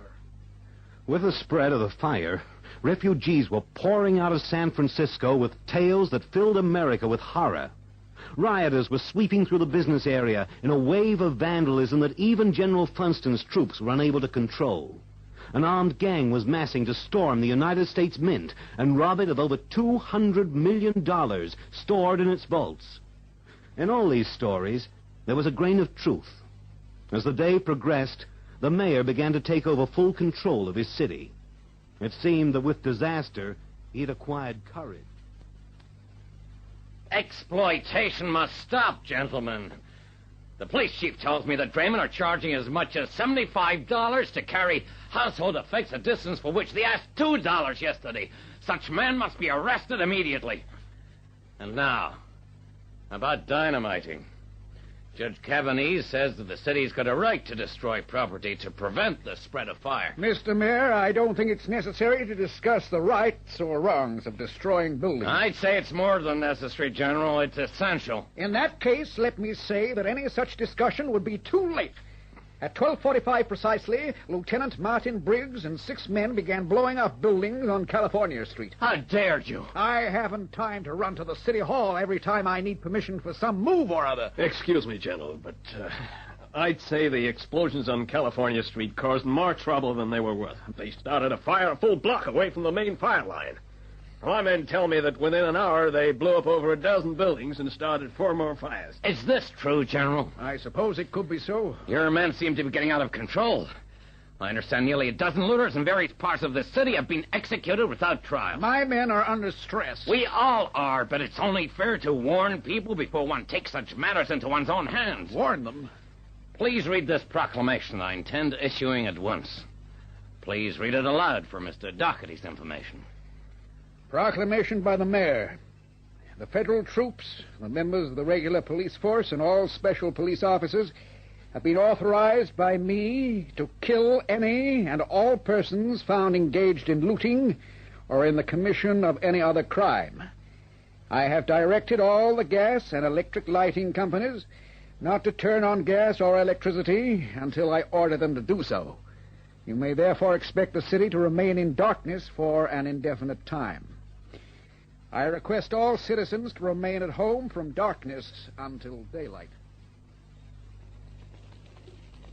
Throughout the night, the fire raged across San Francisco, and emergency hospitals were set up throughout the city to deal with hundreds of casualties. A steady stream of refugees poured down Market Street between two great walls of fire. No one spoke, for the air was stifling and the heat intense. The people plodded onto the ferry building, where 18 launches plied backwards and forwards across San Francisco Bay. By 5 o'clock in the evening, the fire had almost reached Van Ness Avenue, where General Funston stood by with his men, preparing to dynamite 3 blocks of houses. At 6 o'clock, a wagon swayed into Market Street. Really, Enrico, you are impossible. You spend all afternoon on Telegraph Hill sketching the town, and now we have to travel down Market Street on the back of a wagon. You like the painting, Alfredo? I put myself into it. So I noticed. Like Napoleon looking down on Moscow. It will be a good souvenir to take home to Italy. But all that time. There's the ferry building. Crowds of us. We shall manage. That way, driver. To that entrance there. I still say we should have made inquiries before coming to the ferry building. Oh, nonsense. They have only to see me and they'll put me aboard. I am Caruso. Well, I hope you're right. We won't get much further with the wagon. We'll walk from here, driver. Martino, bring my cases. Si, signore. This way, Alfredo. The ferries are over there. Ah, an official. Good day. I am Enrico Caruso, the singer. You'll have to wait your turn like the others here. What? Who are you? How dare you suggest it? Your name. I shall report you to My name is Ingham, and I am a police officer. Police? Yeah, excellent. I am a friend of President Roosevelt. Now, if you'll be good enough to wait over there, sir, it shouldn't be long. But you don't understand. We'll do as the officer says, Enrico. You most certainly will not. I am a friend of President Roosevelt. He gave me this. A portrait. To Enrico Caruso, from Theodore Roosevelt. Now you know I am his friend. He's expecting me in Washington. So you're Caruso. Then sing. Sing? I want to get out of here. I want to catch the ferry. Sure, you can do that. But sing first. Friday, April 20, and the fire continued. It jumped Van Ness Avenue, the firebreak caused by dynamiting rows of buildings. A veteran described the Battle of Van Ness Avenue, saying it was like the battlefields of Georgia. Cannon were firing at houses at the other end of the avenue, and mingling with their thunder, people could hear the deeper boom of dynamiting. And still the fire crossed the gap. The last line of outer fences had been breached.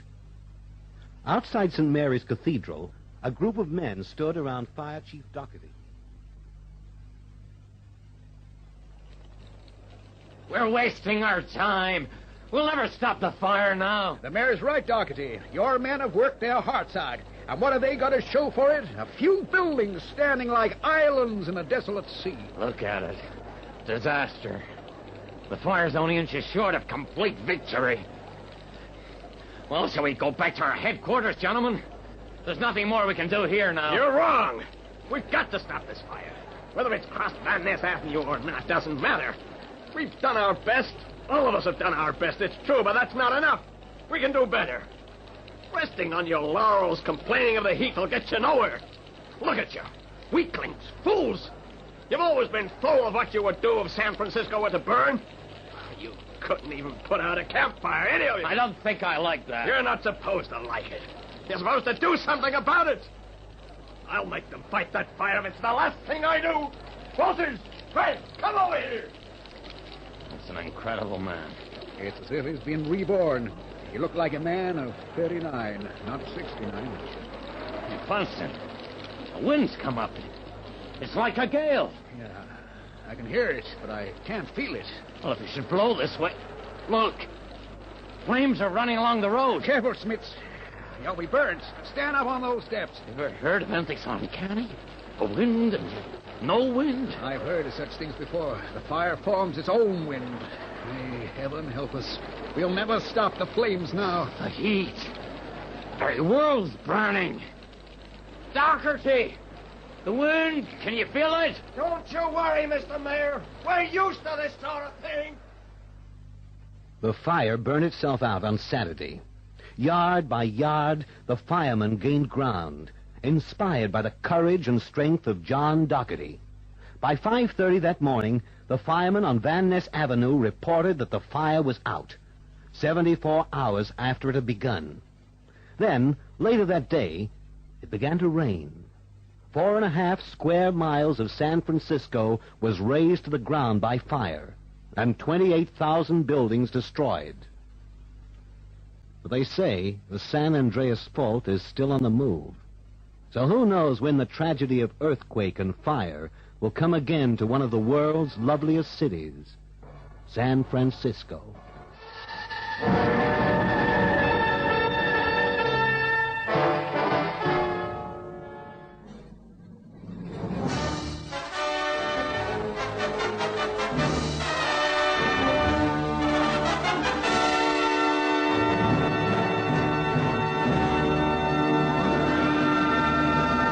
Every Saturday night at 9 o'clock, we bring you a true story that has made headlines in Scoop.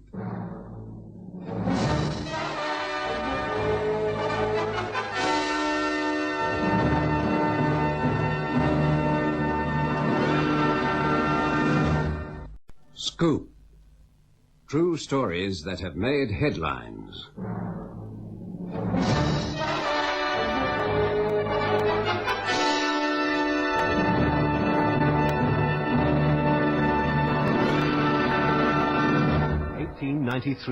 Nansen in the Arctic.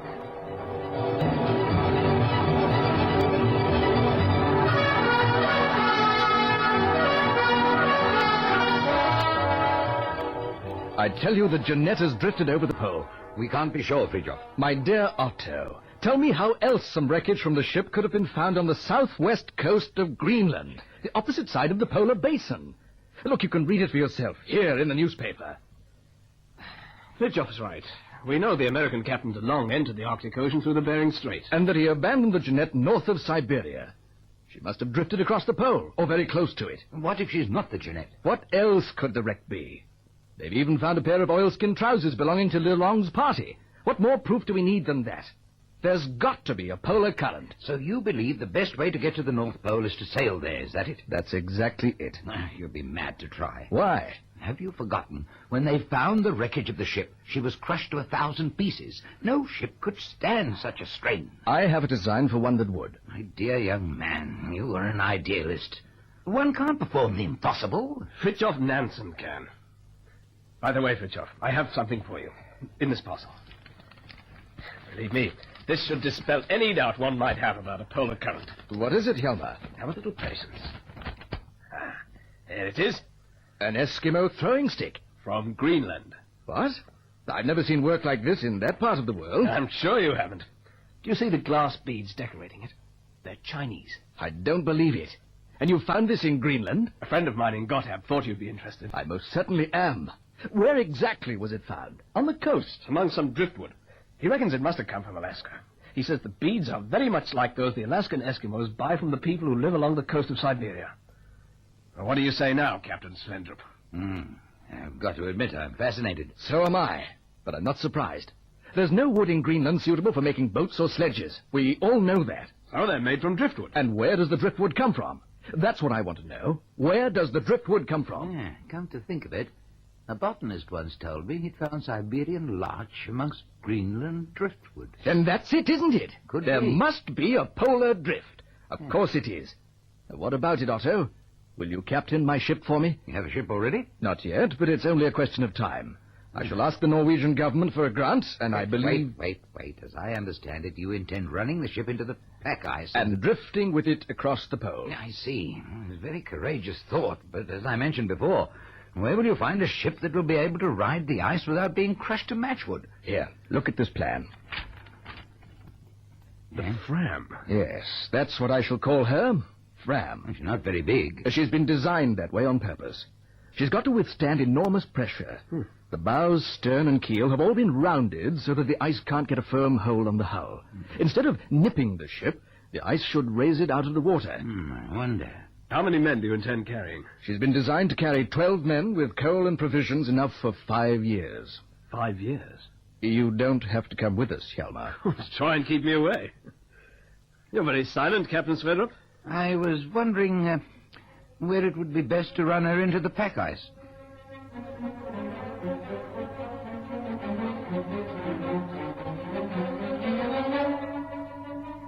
June the 24th, 1893.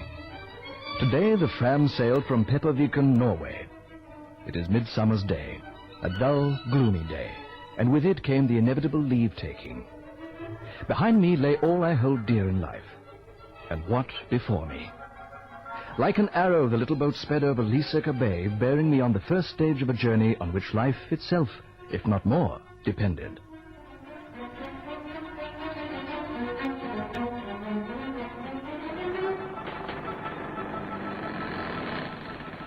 I'm delighted with her, Fridtjof. When you first told me about the Fram, I was afraid you might have bitten off more than you could chew. I was wrong. She's going to cope magnificently with the ice. Do you think it was wrong not to take on supplies at the Siberian Islands? Oh, why worry? Could feed an army for 5 years, let alone 13 of us. 13. A lucky number. Of course. We should become locked in the ice somewhere around about 77 degrees 44 minutes latitude north. Yes, that's my reckoning. That means any day now. Any day. Fridtjof, I haven't wanted to mention this before, but...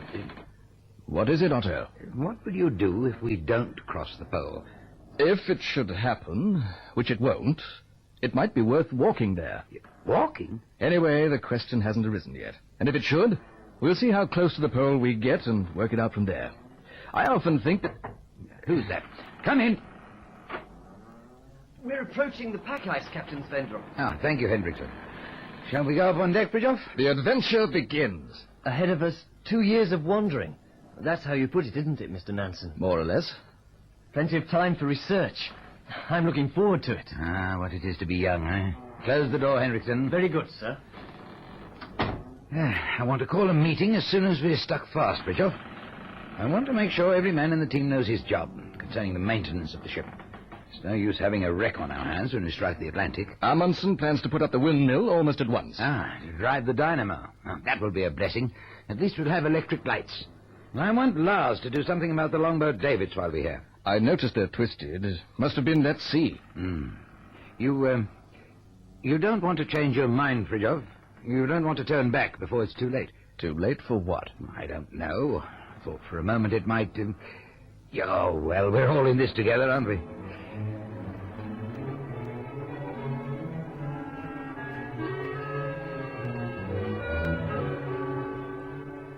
It really looks as though we are frozen in for good. And I do not expect to get the Fram out of the ice until we are on the other side of the pole, near the Atlantic Ocean. Autumn is already well advanced. The sun stands lower in the heavens day by day, and the temperature sinks steadily. The long night of winter is approaching. That dreaded night. The temperature this evening is 12 degrees centigrade. A wonderful sunset.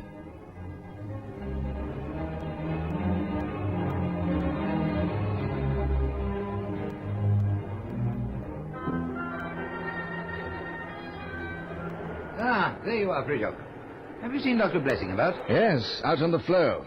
He says he's bored. Nobody ever gets sick. I wouldn't speak too soon if I were you. Pass me the end of that rope, Fridtjof. I'll splice it to this one. This sounding rope should be long enough by the time I've done that. Now, are we moving northwards fast enough for you? 6 degrees since we hit the pack ice. I'd hoped we'd get further. But I suppose we can't complain. We're still moving north. Mr. Nansen! A bear! There's a bear! Where? On the floe near the tent. It nearly got Dr. Blessing. Take your rifle, Fridtjof. Look, sir. Over there.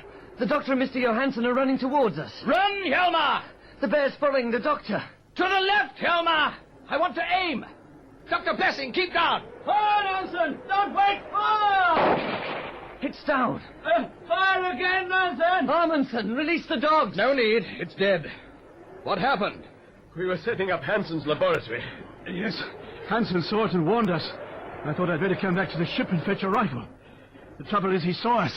Might have got you, too. Hansen hadn't yelled and taken his attention off us for a moment. Well, you're alive, and that's all that matters. Let's get aboard and have some coffee.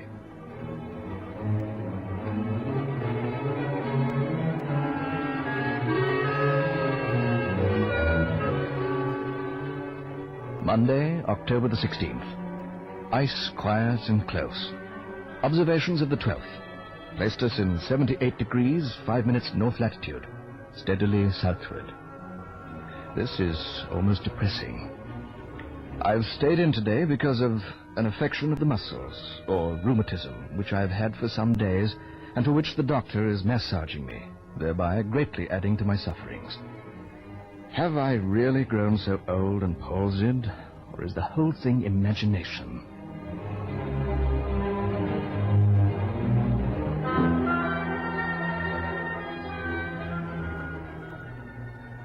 There, how's that? The massage has helped. You're sure it wasn't rheumatism, Doctor? At your age? What nonsense. Age has nothing to do with it, and you know it. What do you think of our progress, Hansen? Not as good as it should be, I suppose. Not at all good. It's February, and we're only in about 80 degrees north latitude. 1 degree for 4 months. At least we're going northwards. Yeah, we are going northwards, all right.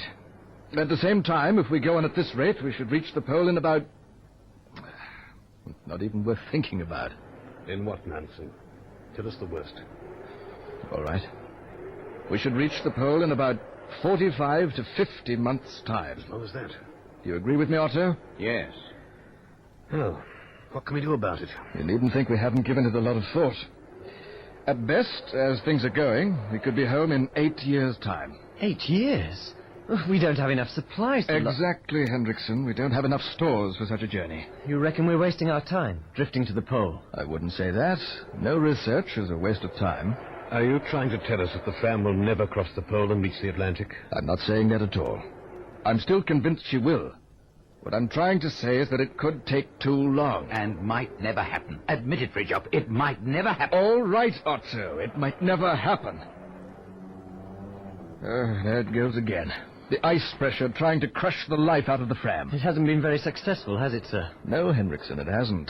For which we can thank the designer of the ship. When you first showed me the design, Fridtjof, I wasn't at all sure she'd survive the pressure, even with her curved sides. If nothing else, she at least has been a worthwhile bit of research. I often wonder whether... Otto, I'm sorry to interrupt you, but I've had a thought. Even if the drift doesn't carry us to the pole, what's to stop us from going there on foot? That's always been your ambition, hasn't it? Why not? There's not a polar explorer who has not longed to be first at the North or South Poles. Well, what do you say?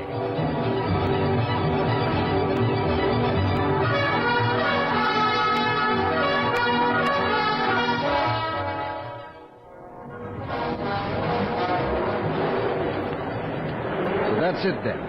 We're all agreed that 2 of us, equipped with dog teams, should leave for the pole as soon as possible. From the calculations I've made, we'll never be closer to the pole than we are at this minute. And that's roughly 700 kilometers away. That's about it. We should be able to cover the distance in 50 days, if all goes well. Who will you take with you, sir? It won't be much good asking for volunteers, will it? The whole team will want to go. You at least must stay, Otto. Command the Fram. I think you should leave the choice to Dr. Blessing. To me, whatever for? Well, it'll be no country walk, however easy the going may be. It will have to be the hardiest among us. It might not even be you, Fridtjof. I'm aware of that. Well, Dr. Blessing? Strangely enough, I'd say you are one of the hardiest, Nansen.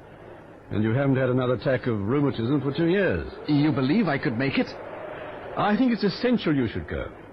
Whoever accompanies you is going to need your brain, if nothing else. I'd like to go, Doctor. Yes, I know you would, Henriksen, but I doubt if you're quite right for the job. You could do with a little more polar experience.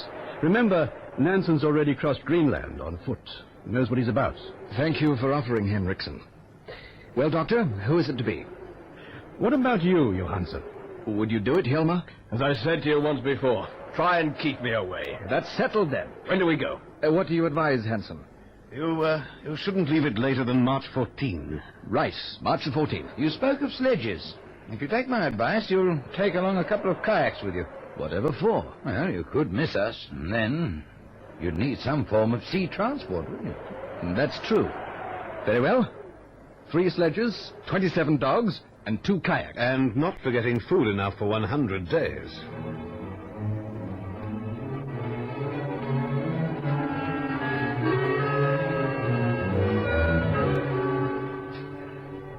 Saturday, April the 6th, 1895.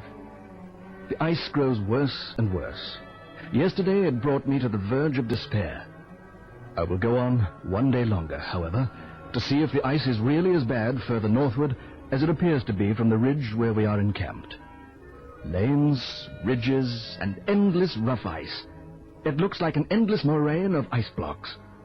And this continual lifting of the sledges over every irregularity is enough to tire out giants. I am rapidly coming to the conclusion that we are doing no good here.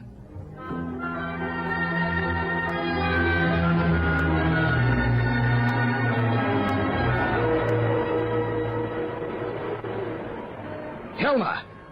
Helmer, listen to me! What? Who is it? You are asleep again. Asleep? I couldn't have been. How could I march while I was asleep? It happens. Come, it's time to rest. We'll raise a camp there, on the lee of that hummock. That should give us some shelter. I thought I could go on, Fritzo. But you're right. I need rest. My clothes are heavy with ice. We'll unload the tent. I'm worried about the dogs, Helmer. Some of them won't get much further. I know. I've been watching them. What do we do? This is the part I hate. I may have to shoot them. Why should they suffer any longer, poor creatures? I'm wondering how much further we'll get without them. Somehow, I don't think that will be our only problem. Will we get any further? We think we are going northwards. We are. We must. We think we are. As we move north, the ice is drifting southwards. What do we do? I'm prepared to give it a few more days. If we can't make the sort of progress we should by then, we must turn back. I've never felt such cold. One thing has struck me, Helmer. Whether we turn back or not, we've traveled further than any other explorer. No one has been as close as this to the North Pole. One day someone must get there. I doubt whether I shall be the lucky man. I've been thinking about the Fram. I'd like to know where it is now. I remember asking myself during those long days of doing nothing why something never happened. At that time, I couldn't have cared what it was. I even dreamed of hurricanes that would tear up the ice and set it rolling in high waves like the sea. And now, I'd like to be aboard the Fram, listening to the ice pressure and drinking a hot cup of tea. One is never content. If we turn back, Helmer, we'll make for Franz Joseph Land. If we miss the Fram, at least we should find people there.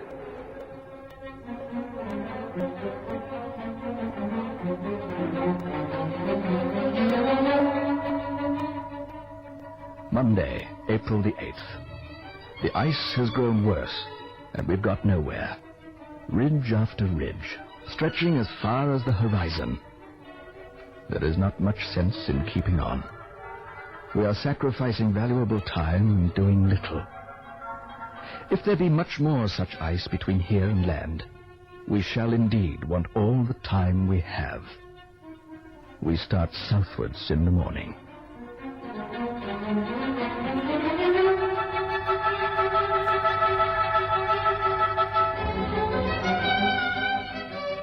Tuesday, July the 11th. A monotonous life this is on the whole. Imagine it. To turn out day after day, week after week, month after month, to the same toil over ice, which is sometimes a little better, sometimes a little worse. It now seems to be getting steadily worse.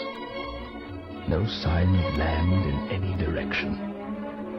We do not know where we are, and we do not know when this will end.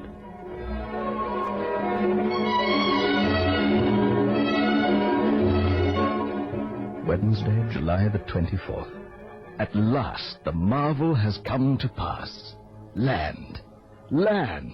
And after we had almost given up our belief in it, After nearly 2 years, we again see something rising above that never-ending white line on the horizon. A new life is beginning for us. For the ice, it is ever the same.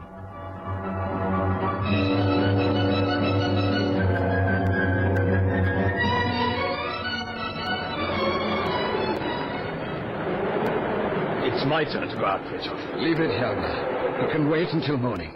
Perhaps by then the wind will have dropped. The damage could get worse. I doubt it. Only a couple of stones dislodged. 9 months. To think we've been here for 9 months. If someone had told me we'd spend the winter on Franz Josef Land, miles from civilization, I'd never have believed them. We got here just at the right moment, in time to plan. Goodness knows what would have happened if we'd been later than September. Or if we'd not found this sheltered spot for our camp. Yes, we've been lucky. Plenty of fresh meat, thanks to the seals and walruses, and a stone hut roofed with walrus hides. Our 3rd Arctic winter since we left Norway. I used to think I wouldn't mind how long I stayed in the Arctic. But now I'm looking forward to getting home. All the same, we haven't a hope of finding the Fram, have we? I very much doubt it. I wonder where she is. I hope she's broken some sort of record. She deserves to. Perhaps she's home already. People. That's all I ask for. I was certain there'd be people on Franz Josef Land. We are on the northernmost island.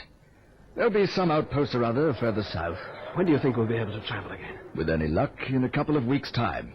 It'll be easier if we can travel by water. That's what I'm planning. We'll use the kayaks and what we really need is a sail. And that is what we're going to have. No more paddling for me. How about lashing the kayaks together? Make one boat of them. Good idea. Apart from keeping us together, it'll need only one sail, then. What will you remember most about this journey, Fritjof? The Arctic night. It's like a dreamland, painted in the imagination's most delicate tints.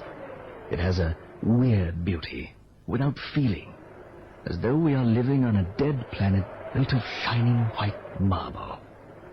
And when there's no wind, I am awed by the infinite silence.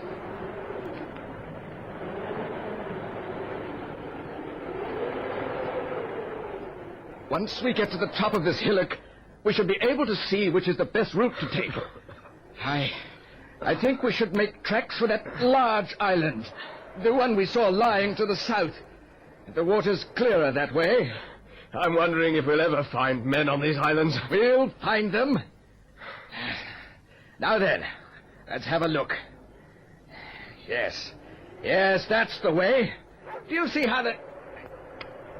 Strange. I thought I heard a dog. We haven't any dogs left. I know, but it sounded like one. It is a dog, Fritjof. You did hear a dog. Where did the sound come from? From over there. Come on, let's go and look. I can't believe it. Can you see anything? Nothing but snow. Climb that bank. Where there's a dog, there must be a man. Can you believe it? A man! There it is, Helma. I saw it amongst those mounds of snow. Call! Someone might answer. Hello! A voice! A human voice! There he is! Wave your hat, he'll see you! Hello! He's waving his hat in return! Oh, Fritjof, we found civilization! Helga! I know that man! How can you know him?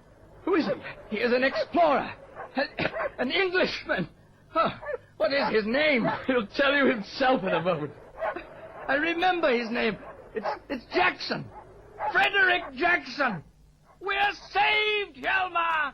We're saved!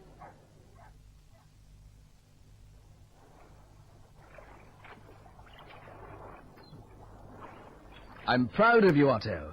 Proud to think you and the Fram have proved my point, that there is a transpolar current. Fritjof, you've no idea how delighted the team was to know that you and Hjalmar were alive and well. Incredible to think that you met Jackson, quite by coincidence. Two great explorers meeting in the middle of nowhere. How long did you spend with him? About a month. His ship, the Windward, brought us home. To another coincidence, it seems. You mean our arrival a couple of days after you? Yes. The fates have been good. Yes. How's the team? Never better. 3 years in the Arctic, and they say they wouldn't have missed it for anything. You had problems getting out of the ice? We had problems, it's true. But nothing a little dynamite couldn't solve.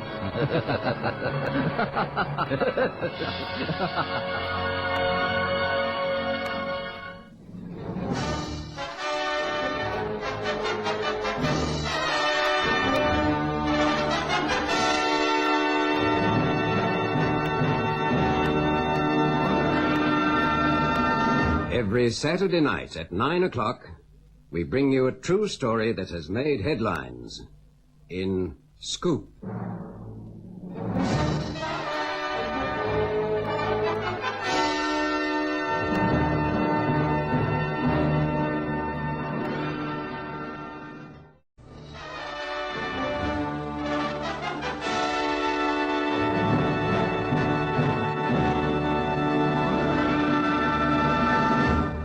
Scoop. True stories that have made headlines.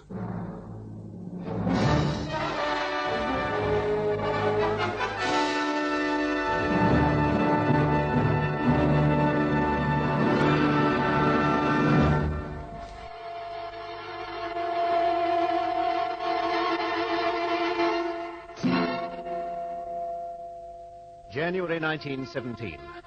London shattered by Silvertown chemical explosion.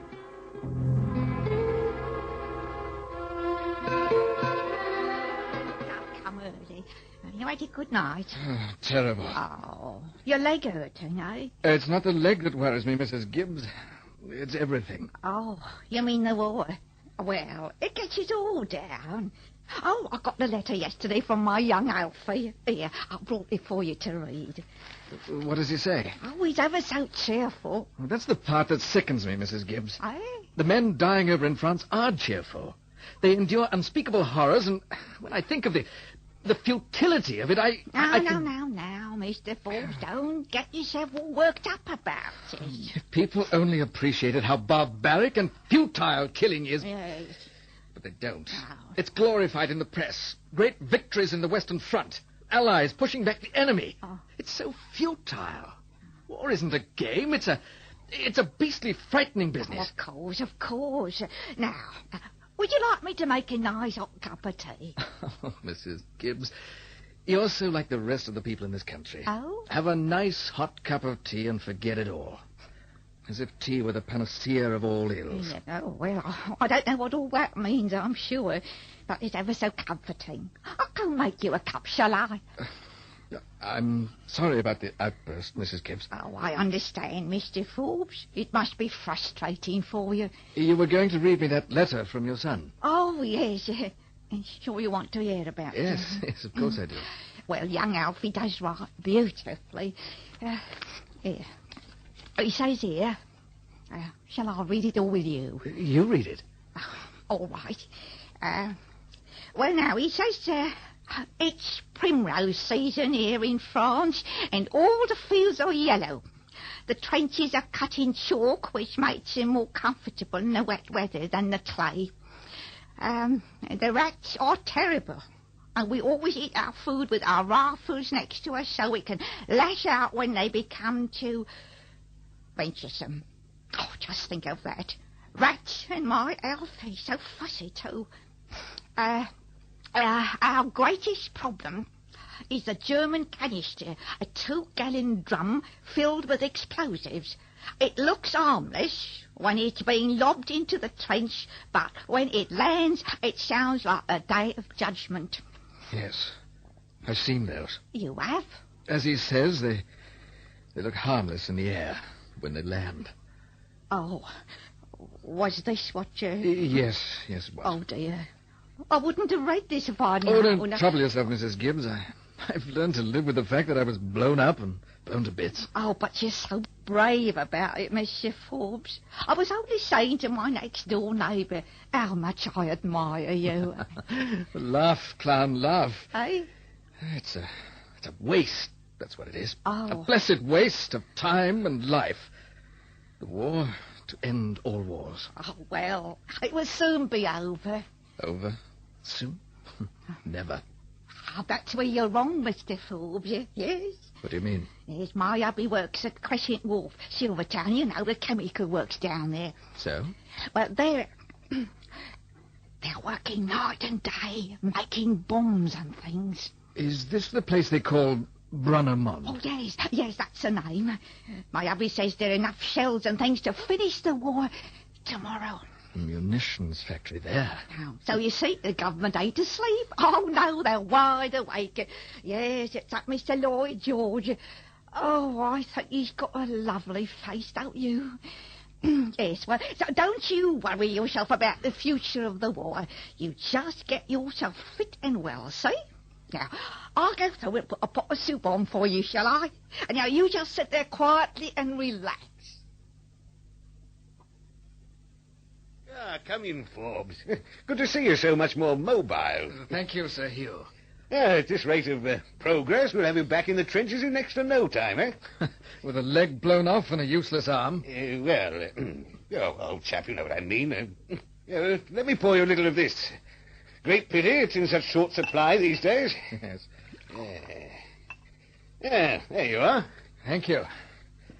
I'd forgotten that there were such luxuries as crystal glasses and whiskey. How are you managing, eh? Well, I have a child who helps me. Oh, why don't you go back home? Your father was saying... And be a burden? No, Sir Hugh. Living this way, I'm anonymous. I'm one of many derelicts. Oh, I say, that's hard. At home, I'm someone special. Someone to be coddled and pitied. Well, I can understand your way of thinking. I can admire it. Yes, by Jove, I can. You said you wanted to see me on a matter of some urgency. Yes, it's about the Brunnermond Chemical Works. I believe they're manufacturing explosives. Oh, possibly they are. Cigar. No, thank you. One of the few luxuries I have left. Sir Hugh, if munitions are being made in that factory, it constitutes a tremendous danger to the people living and working in the vicinity. Now, wait a minute, Forbes. Steady on. You're presuming a great deal.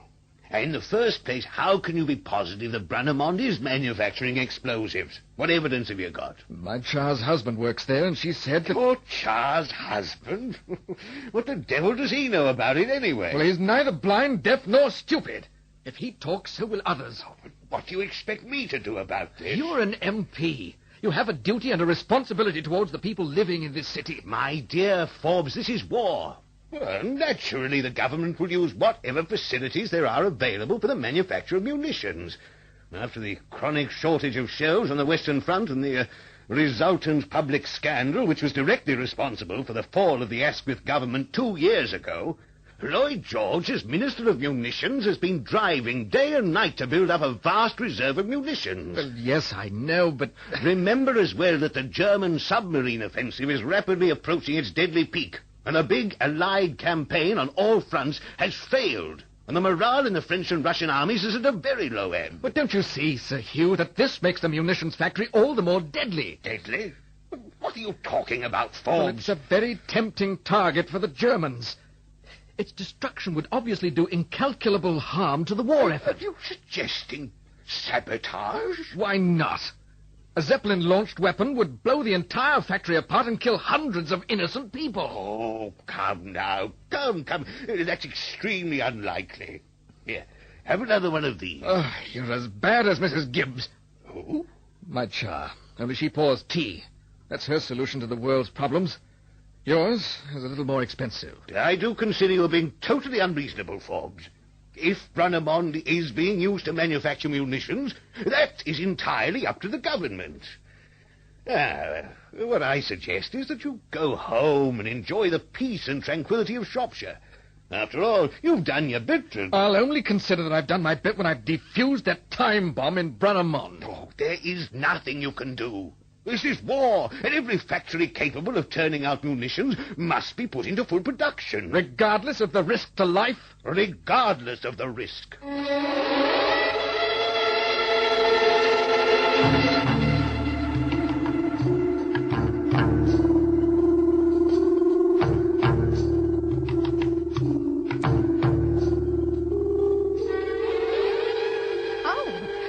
home early today, Bert. I even got the supper on. Well, they want us to do another shift, you see. Oh, no. Well, it's more overtime, isn't it? Oh, well, I'll go through and fix supper. Won't we what I planned it? Well, that's all right. Had a good day? Well, much the same as usual. Your Mr. Forbes was creating again. Oh, no. What's he been up to now? Preaching at the main gates about the dangers and stupidity of war. Oh, that's his favourite line. Warning us all about the dangers of Brunner-Mond blowing up. Oh, that's another. Yeah, but he better watch himself. They'll arrest him for being a nuisance, you know. He says that if the Germans knew it was a munitions factory, they'd blow it up. But how are they likely to know? I don't know. Now, the poor bloke's mind's gone. I suppose it was his experience in the trenches. Enough to turn anybody, that is. Do you make many shells and things? Oh, yeah, the whole time. Oh. Yeah, there's a sort of huge vats there, and there's pipes and things, and this stuff, it's so dangerous that you've got to keep it sprayed. Oh. And they load it into special rail trucks in the factory siding, and they take it direct to France. I see. So Mr. Forbes could be right. Yeah, but how could the Germans touch it? I tell you, love, it's his mind. Pity you ever got a job there. It was the best thing that could have happened to me. Steady hours, plenty of overtime. After this is all over, do you know what we'll do? We'll have our holiday. Oh, our holiday? That's right. The one we planned ever since we got married. Oh, yeah. We'll go down to Brighton and stay at one of them fancy hotels, and we'll just do nothing for a couple of weeks. Oh, imagine it. Doing nothing. And if Alfie's married to his Elsie by then, we'll include the two of them, all expenses paid. Oh, just think of that. So don't you let that bloke Forbes worry about my job, you see. It's a means to an end, that's what it is. Of course. A means to an end. Like you say, Bert.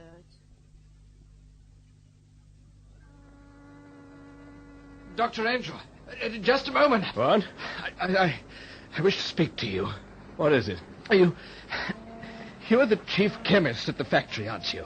Well, what precautions are being made to protect the workers and the public from an enemy attack? What in heaven's name are you talking about? That factory is a potential time bomb.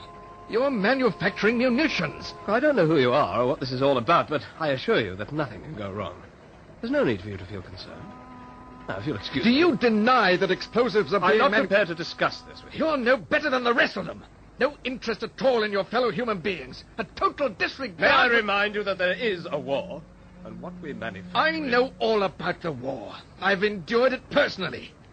No one cares one iota for humanity as a whole. If this factory does blow up and half London goes with it, there isn't one member of Parliament or public figure who'll care, as long as they aren't personally affected. I'm sorry, Mr. But I can't discuss this matter further. If you have any complaints, I suggest you take them to the right quarter. Excuse me. Traitor! Traitor! Traitor! Hey, sir, what's up, eh? No one will listen to me. No one will listen.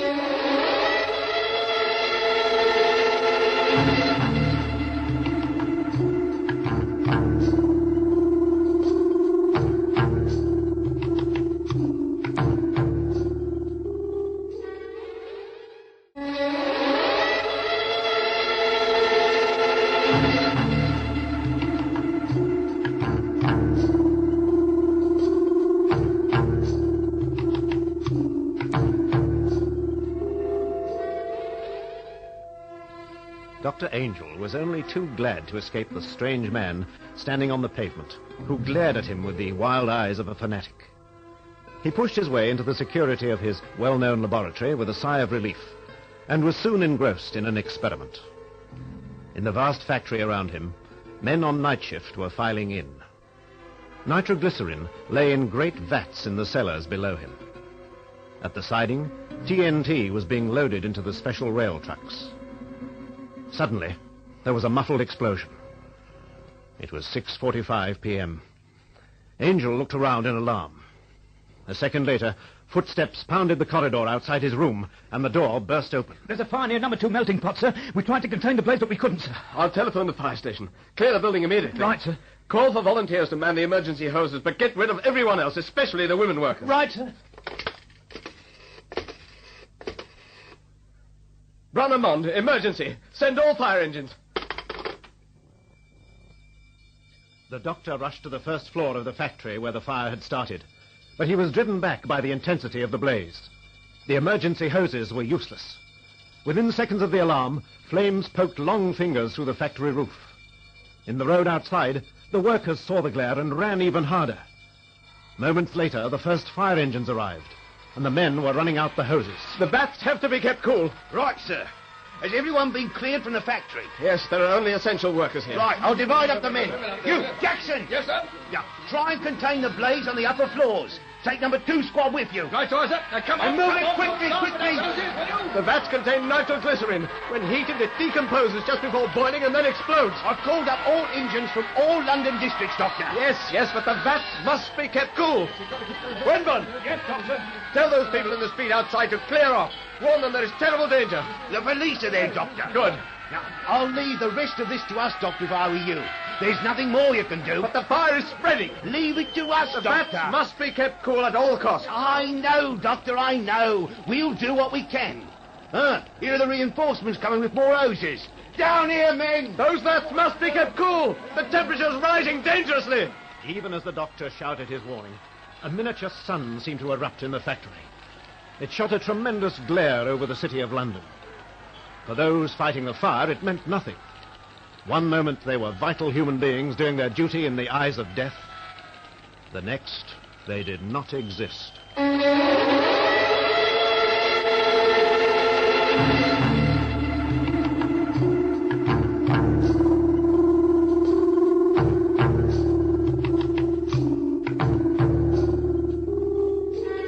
Those in the 8 acres smashed by the blast heard a roar beyond the power of human description. Their homes collapsed like cards, killing them instantly or leaving them to suffocate in the ruins. 30 miles away, people heard the roar and saw the brilliant light illuminate the sky.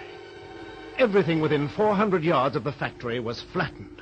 Homes were reduced to bricks and matchwood, and the dead lay in misshapen heaps on the road. The first streaks of dawn revealed a horrifying sight, and even the warfare in France paled into insignificance beside the disaster. Oh, it was awful, Mr. Forbes, awful. Oh, just awful. It was a miracle that my Bert got away. Mind you, Dr. Angel saved their lives. He didn't go himself. He stood firm there, and when it happened, the explosion blew our front door right in, and the lady 3 blocks away just vanished. 1 minute she was there, and the next... I tried to help the rescuers, but... It is too much for you, though. My Bert went out, and they used beds and doors and shutters as emergency stretchers. We worked all night with the doctors and nurses. You know what they said? That there was a 3-ton boiler in the basement, and the explosion lifted it right out onto a field half a mile away. Just think of that, half a mile away. It was worse than France. Much, much worse than France. Do you think it was them Germans? You said they might sabotage the factory, eh? I've been asking myself that same question all night, Mrs. Gibbs. Was it sabotage? My hubby said he saw you outside the gates last night. I spoke to Dr. Angel. Oh, and to think a couple of hours later he was lying there, finished. Oh, if only they'd listened to you, Mr. Forbes. If only they'd listened. Still, as my hubby said, the war has to be won, and ammunition is the thing that'll win it in the end. I wonder if it was them Germans what did it. Was it sabotage? That was the question debated by Londoners for weeks after the great blast. They walked slowly past the gaping hole which had once been the Brunnemond factory, and they shook their heads. It's them Germans, I tell you. It's them. Yeah, more than likely it was one of them airships. Zeppelins, that's what they call them. They could have come across and dropped a charge. Yeah. My cousin was one of the firemen. He'd left the building, and that saved his life. Yeah. Said they warned the doctor to leave the place, but he wouldn't.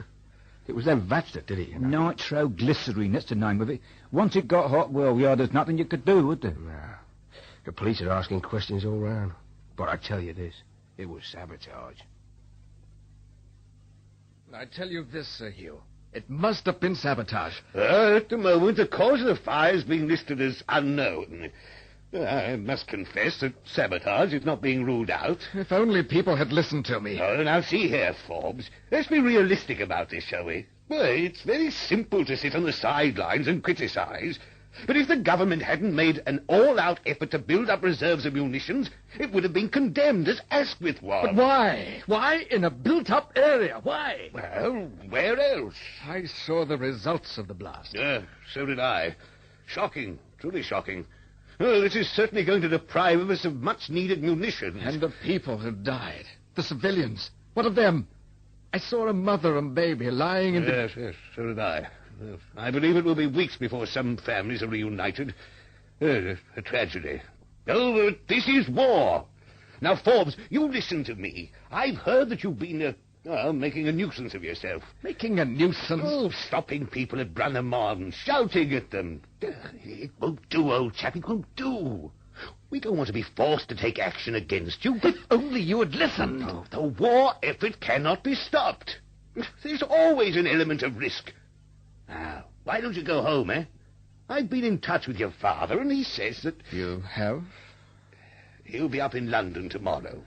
Return to the country with him, why don't you? There's nothing you can do here, nothing. I knew it would happen. Oh, you had a premonition, perhaps. Well, these things do happen. I do recommend that you go home. Very well. Excellent, excellent. You'll benefit from the change of air. Yes, I know. The peace and quiet of Shropshire, while the other poor souls lie dead.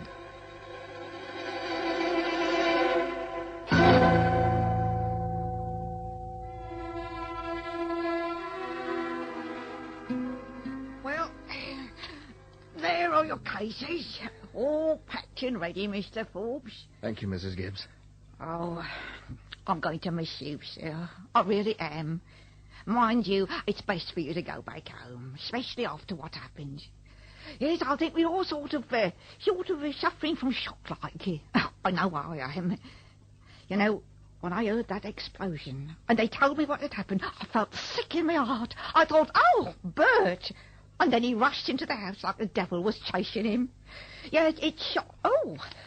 Is this a newspaper? Any news? Yes.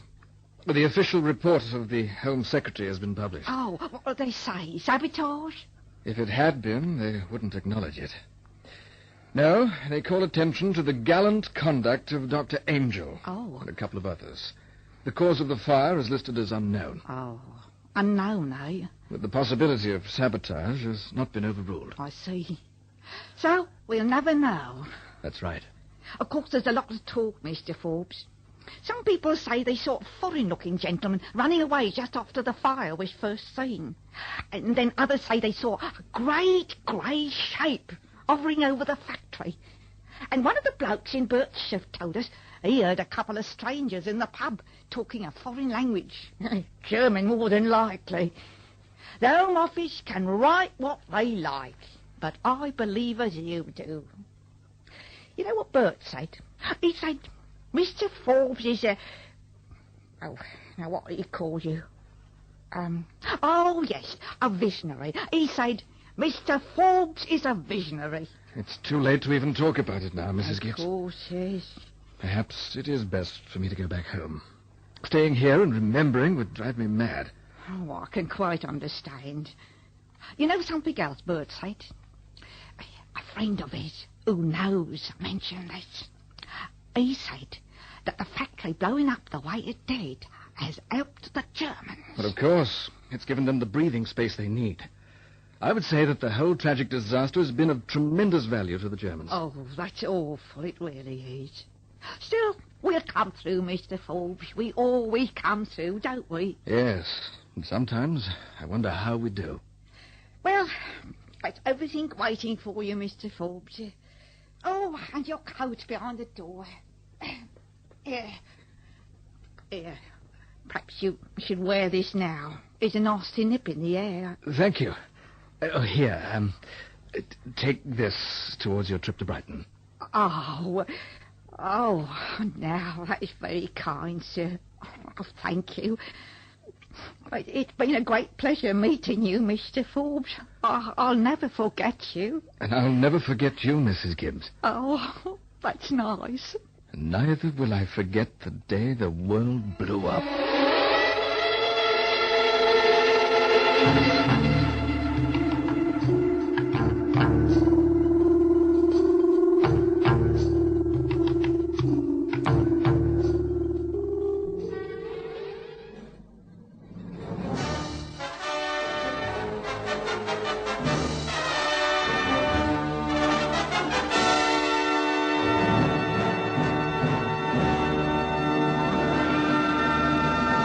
Every Saturday night at 9 o'clock, we bring you a true story that has made headlines in Scoop.